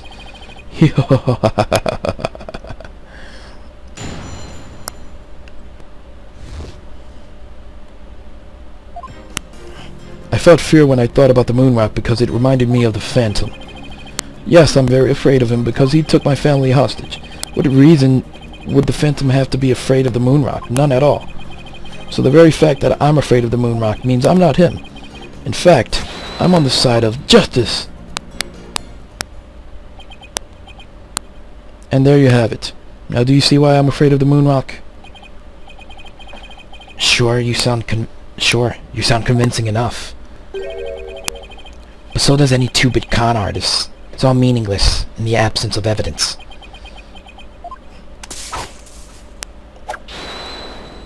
Damn! They clashed. The Phantom is like the mist. No flesh, no bones. My sword alone cannot cut it. Right, Dono?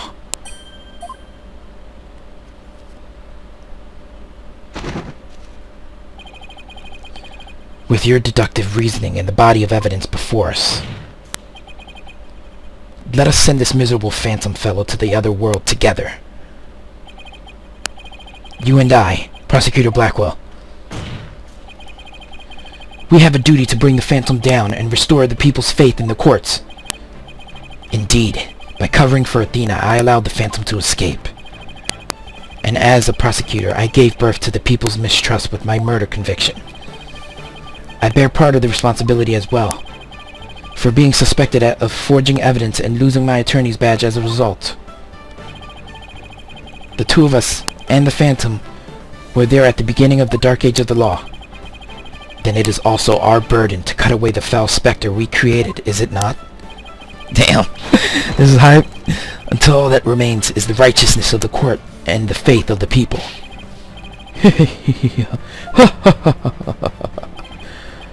Trust? Understanding? Fragile ideals of the masses who are controlled by emotions. Humans can't truly trust each other, which is exactly why. The illusion of I skipped it again, I'm sorry. Once two people overcome their misgivings, that's where real trust is to be found. You're free to believe what you want, but trust like that is stronger than you and your lies, always. Alright, let's cut this bastard to shreds.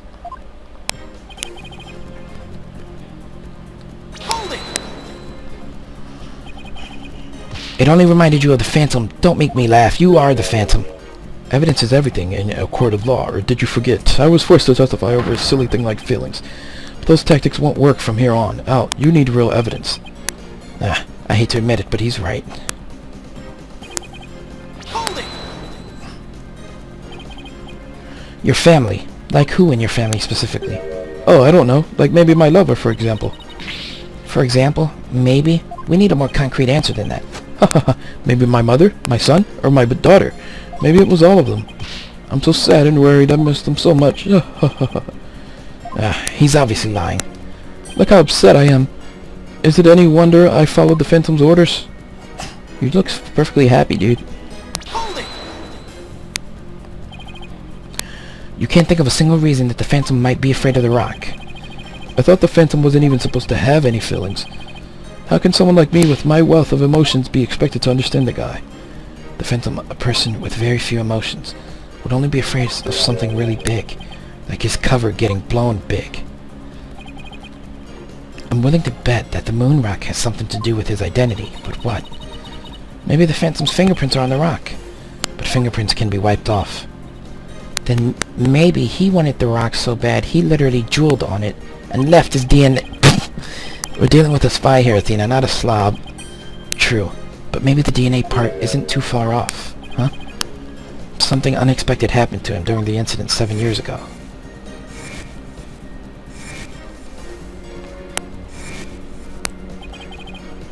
I just know I have something that can show why the Phantom is afraid of the moon rock.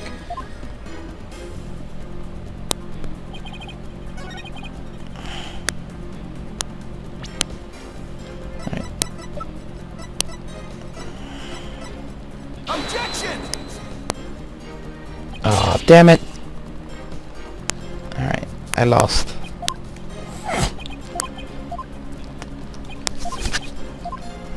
Come on, hurry up.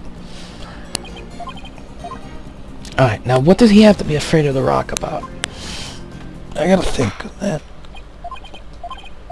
I was thinking, since the earring was made into a, from the moon, a real ash moon rock thing.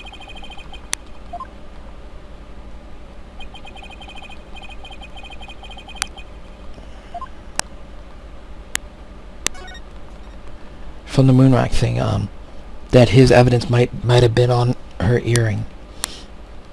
But I don't know. Like his whatever he might have messed, you know. Alright.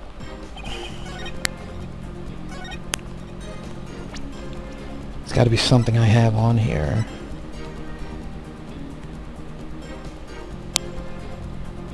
Objection! Yeah, here we go. Detective Fullbright, I assume you know what this is. Of course, that's the knife the Phantom used to kill Clay Tarrant. That's right. And the exact same type of knife Miss Sykes used 7 years ago when she stabbed the Phantom's hand. Yes, that was discussed earlier, as I recall.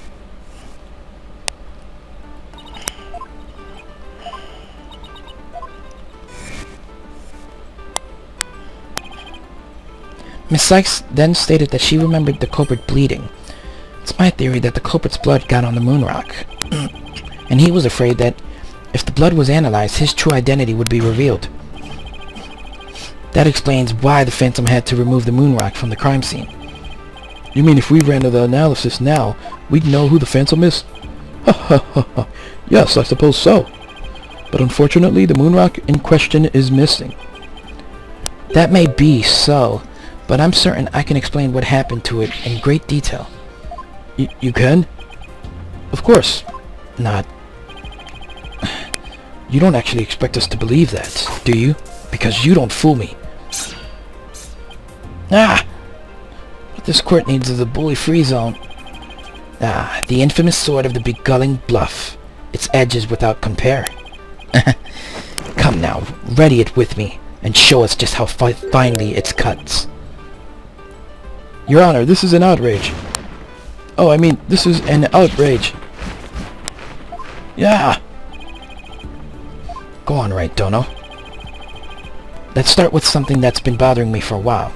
Now, the culprit supposedly removed the moon rock from the lab. But in this video of him, it's nowhere to be seen. Oh, you're right. But here's something to consider. What if the Phantom hid the moon rock somewhere at the scene of the crime? Good thinking, boss. Security was super tight at the Space Center back then.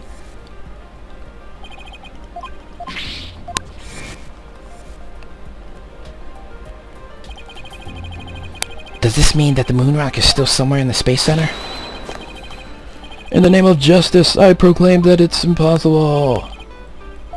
And why's that? The Space Center was searched from top to bottom, and especially the lab, but the moon rock was never found. Ah, how could this be? A sad but true fact. We still haven't a grasp on how it was done. But the Phantom made the moon rock vanish into the ether. There's no way it just disappeared. Logic and evidence tells us otherwise. The Phantom didn't have the moon rock on him when he left the lab. Yet, a thorough police search didn't turn up anything, and it never turned up in the 7 years after that either. The Phantom made the rock disappear without physically removing it himself. But how? There must have been a way. Think, Phoenix, think. How did the moon rock vanish from the robotics lab? So can you or can you not show what happened to the moon rock, Mr. Wright? Yes, I can, Your Honor. What? What? Oops, sorry, I mean, what? In that case, let's have your answer, Mr. Wright. How did the Phantom make the moon rock disappear from the crime scene?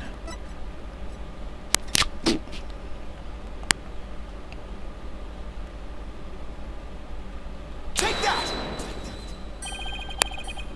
That's the Hope capsule, right? The one that went up with the Het-1 rocket. He couldn't carry the rock out, but he couldn't leave it to the center to be found either. So there was only one safe place to stash it. The Hope capsule. That was there in the lab that day. Yes, and the team must have loaded it onto the Hope space probe eventually. But if that's what happened, then the moon rock would have been launched up into space along with the rocket. Preposterous. It would mean that for these past 7 years the moon rock was... Exactly. The Phantom got rid of the moon rock in the most cosmic way he knew how.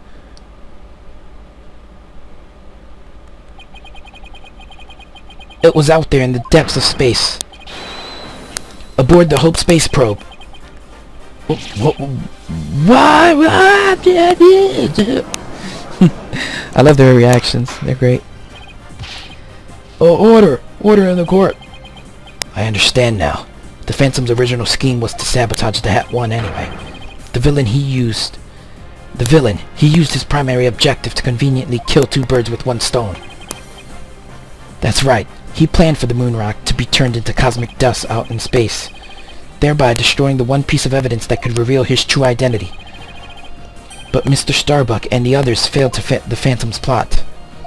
Yeah. The Hope space probe sailed off safely on its mission and returned 7 years later, with the capsule in tow. Gah! If we analyze the blood on the moon rock, it should make one thing crystal clear. That you were the Phantom all along, Detective Fullbright. So he killed Clay just so he could get the moon rock back? I believe so. His original assignment may have been just to sabotage the Hat too, but at the same time, he also had to retrieve the evidence of his crime 7 years ago. That's why he went to the boarding lounge and attacked Clay as he made his escape out of the rocket with the capsule. But in the end, it was all he could do just to escape himself. So he didn't get the capsule. Clay must have done everything he could to stop Fullbright.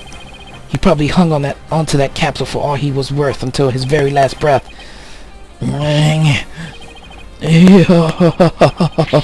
Oh, this is so funny. You make me laugh. You really do. Boy, he's totally out of whack now. I know, he was crying but laughing. It's game over for you, Detective Fullbright. Why don't you just admit to it all now? There's nothing to admit. I'm Bobby Fullbright, undercover investigator, I tell you. I'm not the Phantom. The blood on the rock is just another one of his schemes, a trap. Now, I'm not sure what to think. I suppose if the Phantom is a spy worth his salt, a trap is not out of the question. But in that case, you could say anything is a trap. Yeah, that's what makes a trap a trap. I've been framed into taking the blame for the Phantom. Your Honor, I believe further investigation is in order. Further investigation? More like plotting your escape. But no more. I will bring you to justice myself if I must, here and now. I guess it's time to show you just what I'm really capable of. Die, Simon Blackwell! Hey, you guys aren't really... Uh-oh. Edgeworth. It looks like I made it just in time. Edgeworth! I have good news for you, Mr. Wright. I've uncovered some very crucial facts. Did you find something out about the Phantom's true identity? You might say that. I started by looking into the first people on the scene 7 years ago. All three, an employee and 2 officers, were registered in the robot's recognition system, but none of them looked the least bit like Detective Fullbright. That's not good. But there's more. I've yet to share my most important finding. Mr. Wright, Prosecutor Blackwell, you'd best brace yourselves. Uh-oh. Oh, God. The man you see there before you, Bobby Fullbright, is already long dead. What? What? What? Huh? What's that supposed to mean? An unidentified body that was found a year ago has now been proven to possess Bobby Fullbright's fingerprints. Then does this mean... Yes, that man there is an imposter, pretending to be Bobby Fullbright. An imposter? Then this man... Who in the world is he? Oh, crap. Enough of your trickery. If you will not reveal yourself to us, then I shall do it for you.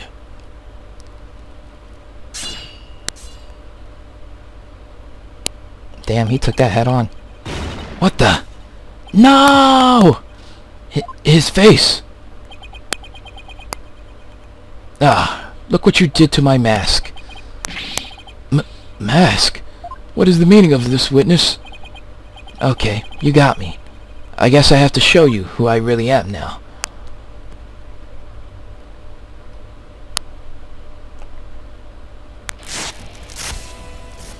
What? Wait, but that's...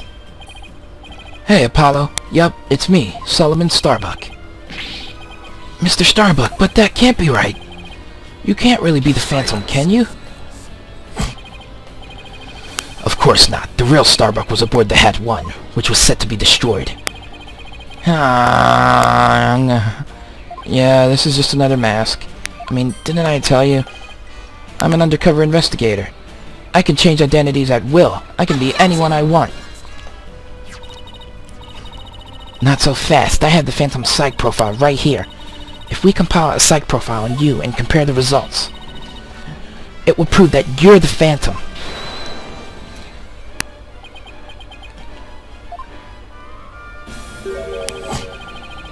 It's time for me to show you the real meaning of the phrase, the end justifies the means. That voice, those words. He's gonna turn into means, isn't he? Yes, he is. I cannot accept such evidence here, Miss Sykes. Professor Means? Mask? I'll take what I want, by any means necessary. Now give me that evidence. What? Huh? You bastard. Time to take out the trash. Permanently. How could you? Now, do you see how powerful the end justifies the means can be? How pathetic. You can't even speak without wearing another man's face. Ah, but that's the life of an undercover agent for you. My real face has no meaning or value to me at all. Or perhaps it is really the case that you don't even know who you are anymore. What must you see when you look in the mirror, Mr. Phantom? Not an awful lot, I'd wager. Well, aren't you just the master of psychology, Blackwell? That's right. I don't know who I am. I am always living as someone else for my assignments. I don't remember what my face looks like. Or even what my personality was like. My face, memories, personality, beliefs, emotions, and soul. I left them all behind. I have no self. I'm no one. I'm nothing but an endless abyss. What's with this guy? Is he even still human? And now we resume with your lesson, Professor Wright. Oh, huh? I believe you made this argument earlier. If you were to analyze the blood on the moon rock, you could prove that I'm the Phantom. I believe there was blood on the moon rock in that capsule. Now that we know you aren't even Bobby Fullbright, your claims of a Phantom trap won't work anymore. Then why don't you bring this moon rock in? This decisive evidence from the Hope Capsule. I think I will do just that. Get ready, because the Hope Capsule is about to seal your...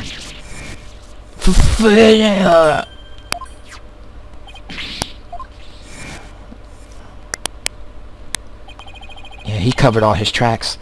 Looks like you have finally caught on. Full marks for the defense for effort. But what a shame your hope was lost in that courtroom explosion.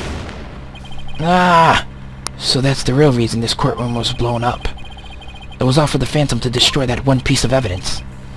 I can't believe it. Have we really reached a dead end after coming all this way? Has the only evidence we have on this guy really been destroyed? How dare you continue to call me the Phantom? As I've said all along, I'm just a nameless undercover agent. And the defense will continue to assert that you are the Phantom. Furthermore, we have proof. Or at least a prayer. I'm afraid that won't do, Mr. Wright. At least put some weight behind your swing, Right, Donald.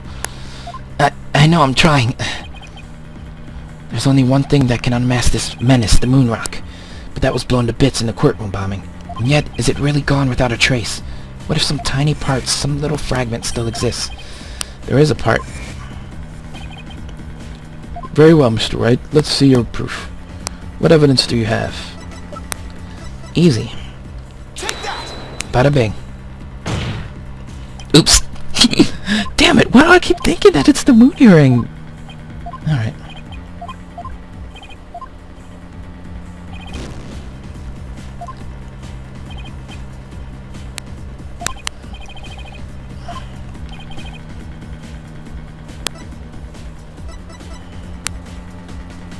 Take that!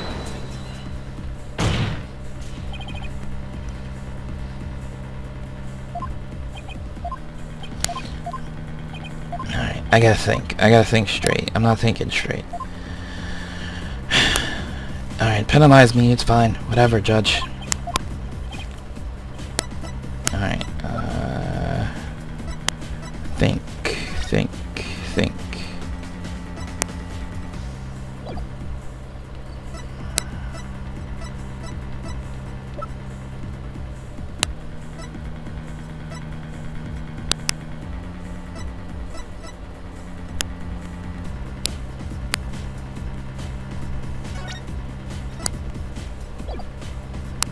Take that!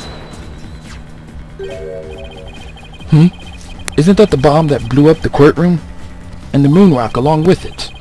Are you saying this will reveal the Phantom's identity? Yes, Your Honor.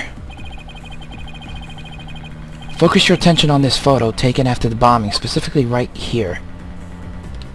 This thing here does not look like a part of a bomb. Please take a look at this newspaper article. This article about the Het one? Now please note the strange black and yellow rock there on the left. That's the moon rock. And when we look at this photo of the bomb fragments, see how there is a rock-like object with the same coloration? Oh my, yes, I see it. It would seem that the moon rock was much more durable than the Phantom thought. If we take a look at all the fragments that the police found, we'll likely find one with blood. And DNA testing on that blood will prove that the witness is indeed the Phantom. Unbelievable! But that's impossible. A surprise to be sure, that's one bloody tough rock. Let us have the fragments tested straight away. Oh, and you'll be having a DNA test too, Fullbright. Bailiff, contact the police department immediately and order the testing.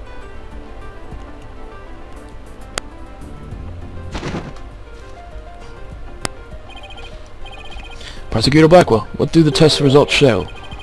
There was a rock fragment that had blood on it that appeared to be several years old. The DNA testing revealed. Well, I'm sure you know full well what it revealed. Uh-oh. They confirmed it was the witness's blood, didn't they? There's no use in trying to talk your way out of it anymore. Admit it, you are the Phantom. Huh? Mr. Wright, did you just raise an objection to yourself? No, I didn't say a word. That was my objection, Apollo. Huh? You are not going to... No. You bastard. Why? It was a pretty good objection too, don't you think? Now he's me. So, did you have any objection or not? An objection or not, Phoenix? Or defendant? Huh? Oh, no, not really, Your Honor. No, not you, Mr. Wright. I mean the witness, Mr. Wright. Could this trial get any more insane? Mr. Wright, this fragment of rock in the photograph and those just like it. How can you be sure they're pieces of the same moon rock that was at the robotics lab? Care to explain what you mean? Well, there may have been a rock or two in the courtroom that had my blood on it. But how do you know they're not just rocks? You can't prove they're the moon rock, right? Don't be absurd. Just compare the fragments with the rock in the newspaper article. Anybody can see they're the same. They had the exact same coloration. But maybe some other rock with the same coloration happened to be in the courtroom. It's highly unlikely a rock with such a unique appearance just happened to be here. But you can't deny it's a possibility. But your blood was found on one of the fragments. Apollo, there's nothing suspicious about my blood being on a piece of rock. And why not? I know it sounds like an excuse, but several years ago, I tripped and fell in this very courtroom, and I was hurt pretty badly. Maybe that's how my blood found its way onto a piece of rubble. Even he must realize how ridiculous that sounds. And yet I suppose it's not completely out of the question. I see you're starting to sweat, Mr. Wright. I thought that the worst of times are when lawyers have to force their biggest smile. You're the last person I want to hear that from. Well then, why don't we get those fragments analyzed? We could ask an expert to verify if they were from the moon rock in the robotics lab or not. I'm sorry, but I'm afraid that just isn't going to be possible. And why not? In order to prove that the fragments are from what you say they are from, you'd need a sample of the moon rock from 7 years ago to compare it with. But that moon rock doesn't exist anymore, and there's no sample data left either. So you see, short of going back in time, there's no way to prove that any of the fragments are from that moon rock. Oh, no! There's really no way to prove it? Are you finally ready to throw in the towel? No, because I can prove it, because finally I can present the evidence that I've been messing up on and trying to present early. So the moon rock doesn't exist anymore, huh? That's right. It was such a valuable rock, too. A shame, really. But it's lost to us forever. He's wrong. It's not completely lost. There's another piece of it right here by our side. A shining fragment of hope that can turn everything around. The final piece of evidence to put this phantom away for good. The defense has a piece of evidence that completely contradicts your claim. You have what now?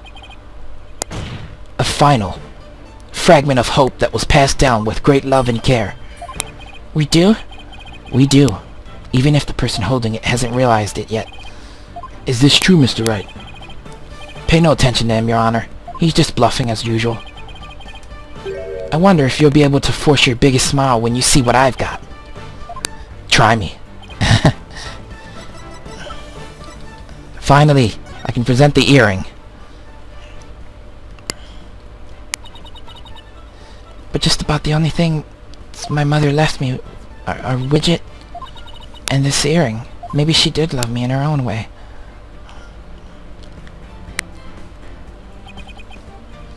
Athena, you may not know it, but your mother left with you a very important piece of evidence. She did? You're bluffing. You don't have anything of the kind. Oh, but we do.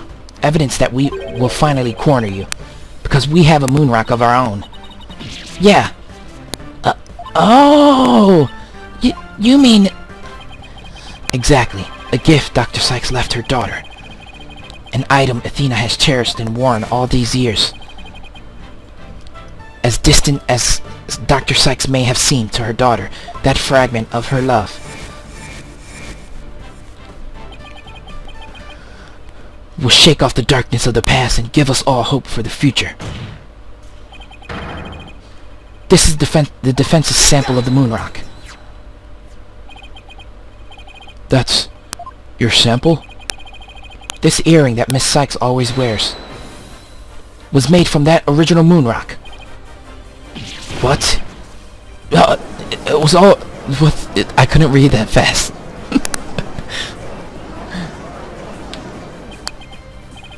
No. It can't be. If the composition of the bond fragments and the earring are found to be a match, then it will prove beyond the shadow of a doubt the origin of the fragment in this photo. And since the test results showed that the blood on the fragment was yours, this means that the identity you tried so hard to hide will finally be revealed. The identity I tried to hide? I don't have an identity to hide. I may not have Athena's ears, but now even I can hear the fear in your voice. Fear? I don't feel fear. I left all of my emotions behind years ago. Every human being feels fear. You simply can't face the emotions inside you. You can't face them because you have nothing, no love, no trust. And I suppose you do? I didn't have anybody to support me at first either. I couldn't face the fear inside me. I couldn't get over the trauma of my past. Like I said, I don't feel fear. Then you're just a coward for running away from yourself. When I had my doubts about Miss Sykes, I felt like I would collapse under the weight. But I wanted to trust her. And I knew I could trust Mr. Wright to uncover the truth. That's why I was able to face my suspicions without hesitation. Running away from myself. How can I run from myself when there's nothing inside, nothing at all? I know it's hard for someone as unwilling to trust others as you to understand, but people have emotions. It's just a fact of life, and so people can be weak at times. But that's exactly why people need to trust one another, so they can gain the strength to face themselves when things are at their bleakest. Without trust in others, how can you ever hope to face your fears?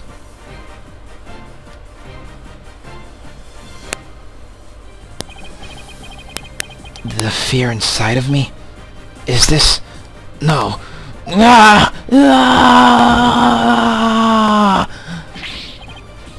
I'm afraid. I'm scared. I feel fear.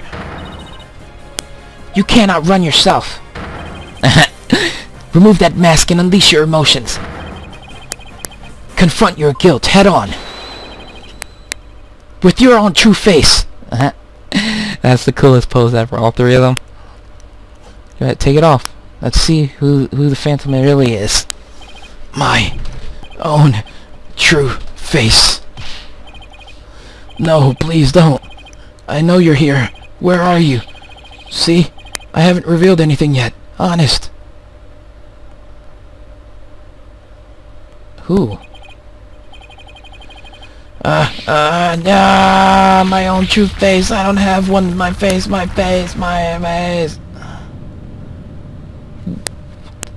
Tone it.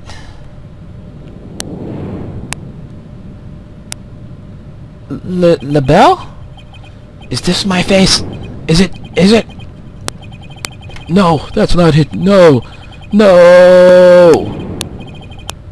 This isn't me either. Is this me? Which one is my face? What am I?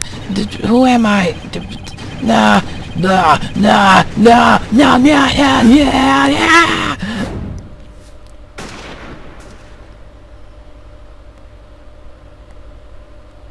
Did he just get shot?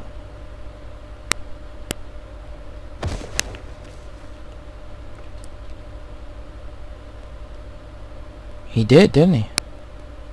Did he? I don't know. But he removed the mask. So let's see that face.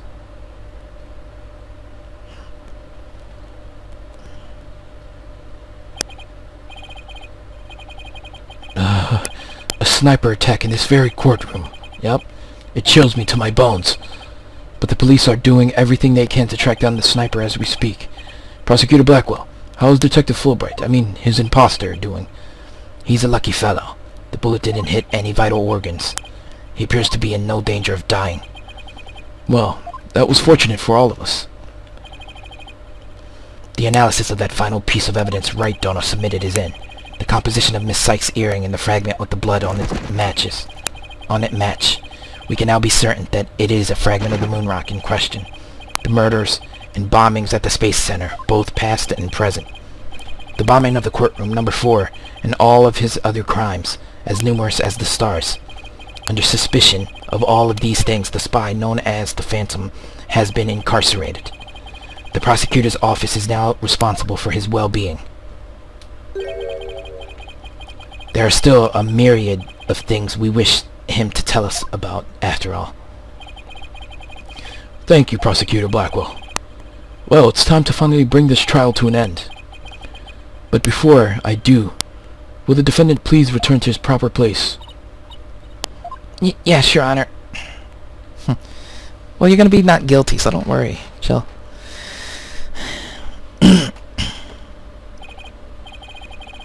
Now then, this court finds the defendant, Athena Sykes, not guilty.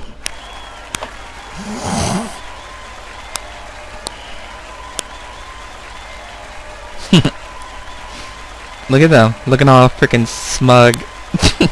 Look at him too, though. He's happy. He cared for Athena. They were like, I guess, like a brother type of thing. Court is adjourned. We did it. We found the Phantom out. Though there's still a lot of questions. Who was the sniper? Or was that just an assassin? Congratulations, Mr. Nick. Thank you, Pearls. And thank you for being there for Athena. It's the least I could do. But Athena was great, wasn't she? She was so strong throughout the whole trial. Daddy, I'm so glad to see you. Trucy, are you alright? Are you hurt? I'm fine. I was doing magic tricks for the other hostages to keep our spirits up. That's our Trucy for you. I'm really glad to see you're safe. Right. I fear I owe you yet another debt of gratitude. Edgeworth, we never would have caught him if it weren't for all of you. Ah, come on, Edgeworth. What are you talking about? You're the ones who have been tracking the Phantom all this time. Plus, you were the one who gave Blackwell permission to serve as prosecutor, right? Yes, well, we knew the Phantom was somewhere nearby. The police and I were trying to find him, but we never did manage to do so until this trial. Well, we never would have won this trial without you. It was your help as chief prosecutor that was the key to its successful conclusion. Besides, it was you that saw to it I got my attorney's badge back, wasn't it? So you figured it out, did you? Yeah, getting my license back went just a little too smoothly, you know? It should have been much harder after that evidence forging scandal. Well, I owed you a few favors. Thanks, Edgeworth. Hey, Edgeworth. Think we could finally bring the Dark Age of the Law to an end? Even the darkest night turns to dawn eventually. Our sun will rise again. Our sun will rise again. Besides, now that Prosecutor Blackwell has been cleared of all charges, a great deal of mistrust towards the court system should have been swept away. You know, you could have said that with a bigger smile, Edgeworth. It won't kill you. Instead, the furrows in that brow of yours just keep getting deeper and deeper. So I should smile more, huh? I'll think about it. The complicated love-hate relationship between lifelong rivals. Athena. Oh, Athena. I'm forever in your debt. You went to all that trouble, even taking the bar exam while you were overseas. Well, I knew that if I didn't get your sentence overturned fast, you'd be executed. So I studied and studied. I was frantic. I'm so glad I made it in time. Aw, just barely. But I still made it. That a girl, Athena. It's good to see you finally let your tears out. Aw, so... Look at Blackwell. Yes, I survived by the skin of my teeth, thanks to you. Shame on you, Simon, for trying to throw your life away like that. It was never my intention to just throw my life away. But some things in this world are more important than your own life. Like what? My honor-bound duty to protect with my life. My mentor's most beloved treasure. Huh? That's some loyalty. This guy really is a samurai, through and through. Well, it looks like we can breathe easy now. Apollo, Athena, thank you both. It took all of us together to pull it off. You bet, boss. What a team we are, huh? It was definitely the most amazing turnabout I've ever seen. I'm a lucky guy. My office has the best capable lawyers around. Thanks, Mr. Wright. I'm going to work extra hard to make up for all the worry I caused. Apollo Justice is fine and ready to go. Let's hear it for the Right Anything Agency. Well, nothing's going to try harder than me, so you'd better watch out, Apollo. Simon is free thanks to Mr. Wright. But there are so many more people out there who need our help. You're right, and I'll be needing you both to help them. We still have a long way to go. Damn. Get ready, you two. We won a major victory, but the war is far from over. There are still people out there suffering under the false charges who need defending. We've got a lot of work ahead of us. If we ever hope to fully bring the Dark Age of the Law to a close. Hey, I know one thing we have to do. We have to celebrate with a bowl of piping hot noodles. Huh? Nothing like a bowl of Eldoon's noodles after a trial, all on Mr. Wright's tab. That's how it works at the Write Anything agency, right, Mr. Wright? Huh? As a boss, it's your duty to express gratitude to your people for their great work. In that case, allow me to join in the festivities. I would greatly welcome a bowl of noodles. I have an idea, Daddy. Why don't you just invite everybody involved with the case? The more the merrier, right? Oh, Mr. Nick, look how far you've come. Who knew you'd grow up to be such a generous gentleman?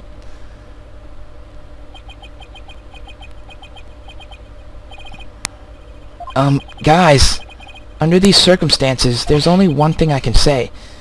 Only if I get to join in. Hey, no fair. I want to say it too. Okay, here we go. Objection! Objection! We did it, guys. That was the end of Phoenix Wright, Ace Attorney Dual Destinies. Yet again, an amazing game I loved. I was trying to think of something nice I could do for Polly now that he's back. So I decided to go around and get a bunch of jobs for him to do. Find a lost cat, install an air conditioner, give a computer lesson. You think I should have found him a few legal cases? Nah, that's okay. This is the Write Anything agency. What a great game. I love this. I love the Phoenix Wright series. It was amazing. Dina and Apollo were so wonderful in court.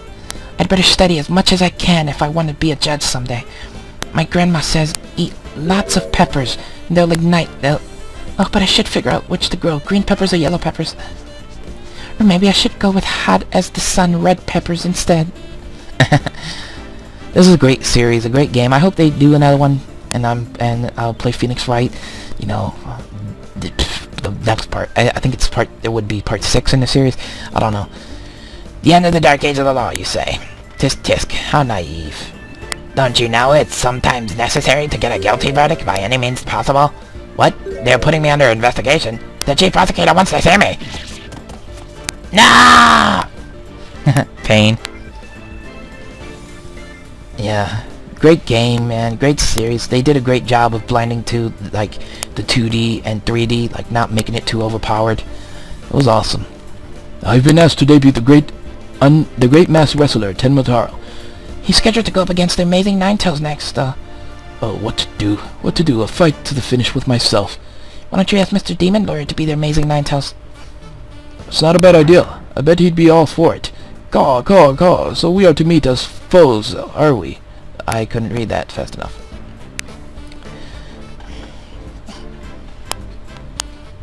Filch. Would you believe it? I'm Alderman of Ninetales now. Pretty impressive, eh? What? I took over after Rescue for the good of the... what do you say? Would you like to make a little donation to help us out? Hey, you. What do you think you're doing? Oh, the jig's up. Better make a run for it. I couldn't read that fast enough. You guys can read that. But if he's Alderman, man, that town is going down to a weird place. I thought I wanted to be an artist, but after seeing the amazing job Athena did, I started becoming genuinely interested in law. So now I'm studying for the bar exam. I'm going to prosecute Athena someday. You'll S-E-E?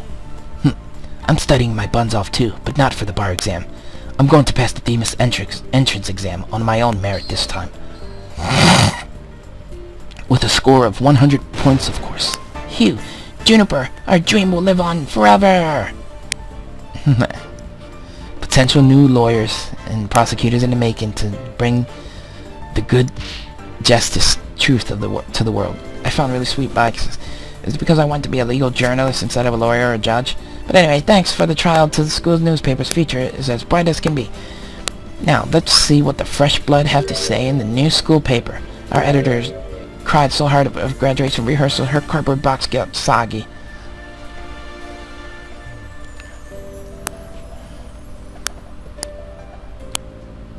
The one night only reunion concert. I still remember that evening of passion. The president of the student council sang like no high school student I've ever heard. When she's a judge in her own court someday, I'd love to have a jam session with her. It'd be the coolest trial ever, yeah? I can already hear it, yeah.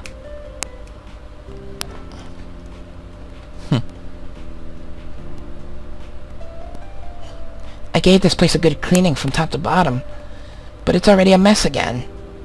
I guess the only thing I can do now is clean up the attitudes of the people in this office. With Mystic Maya due to come here once her training is over, it simply must be done. I want to see that. I want to see Maya come back older and cool, all cool looking. I want to see that. Mystic Maya would be awesome. Bring her back, Maya.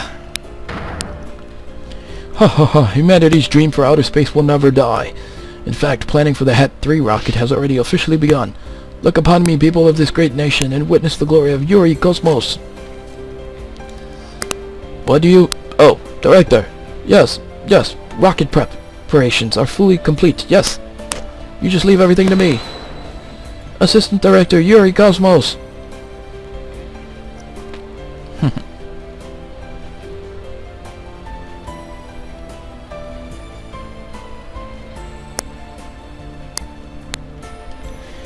I'm going to the moon in the new rocket. If Athena or Mommy Metis came to the moon, I would love to show them around. But which is more interesting? Montis Pyroneus or the Mare Tranquilitas? You think they would like either one? Yay! Hooray! I wonder how Miss Aura is doing. I'd rather be near Miss Aura than on the moon. Oh, Miss Aura, I just want you to use me again like you used to. He's a little bit into some weird kinky stuff. Ready for launch. 5, 4, 3, 2, 1. Lift off! I'm going to the moon for real this time, for me and for Clay. Thanks to my lawyers, I know now I should never give up, but I'm worried. You can't breathe in space, and in fact it's cold as heck. Oh man, now I'm getting really nervous. We needed one more final big sigh out of him. No, I'm not employed here. I simply came to request their services in defense of my sister. But no one's around, and I've been kept waiting for a long time. And what sort of case brings you here? Oh, your father was accused and you wish for Athena to defend him? Then perhaps he and I shall meet in a courtroom in the near future. She and I mean. Right? She and I think. He said I couldn't see. I'm blind.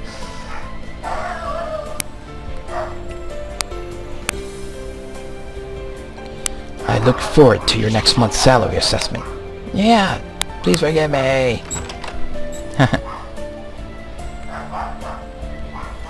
Blackwell's acquittal has brought all manner of ills in the prosecutor's light. It would seem solving the case has spoiled the chill of winter and the warmth of spring. Now I owe Mr. Wright yet another debt, but I will repay him one day.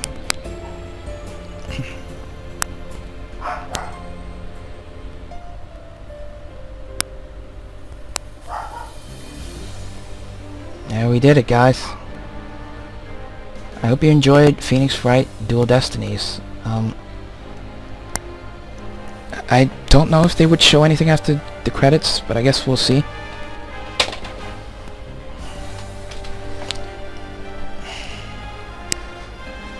I would assume that all that stuff would be the after credits scenes. So I don't know. That was great. I love that game. I love the Phoenix Wright games. They really push your limits of, like, you know, trying to question everything, really use your skills. As you can see, I blundered a lot. I'm not the greatest lawyer, but I get it done, and I like it. It's awesome. I always loved Phoenix Wright. He was awesome. Apollo was awesome in his first game. Apollo does have his own game. You guys should check it out if you haven't played it or played any of the Phoenix Wright games. They're back on the DS. They're really awesome games. There's just amazing. Like, you get to see Phoenix's start, his mentor, stuff like that. All interesting cases, amazing cases. An amazing story. This game never ceases to hit me with, like, a really interesting story.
said I was on the toilet. I heard you.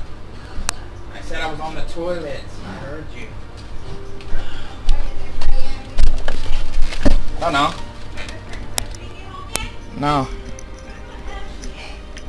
I don't know. No.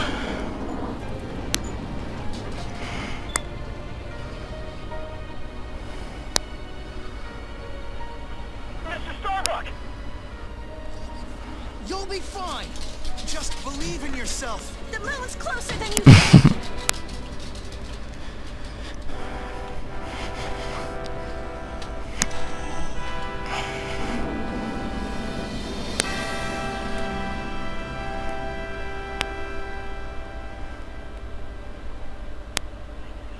Thanks, guys. I wouldn't have made it back into space if it wasn't for you.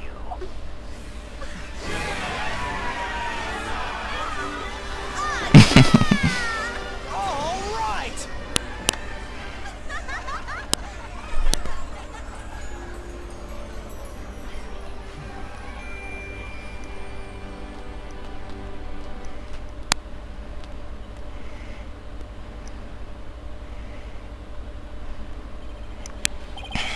Through the years, I've seen as much joy as heartache, honestly, as deceit.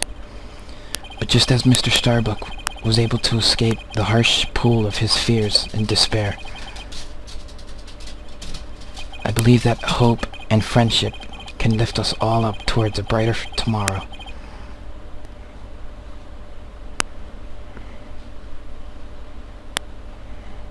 End. Nice. Alright, we did it. Now there is a DLC out. I'll probably do that part eventually. I don't know when, but I will probably do that part. So for the moment, thanks for watching this playthrough. See you guys later.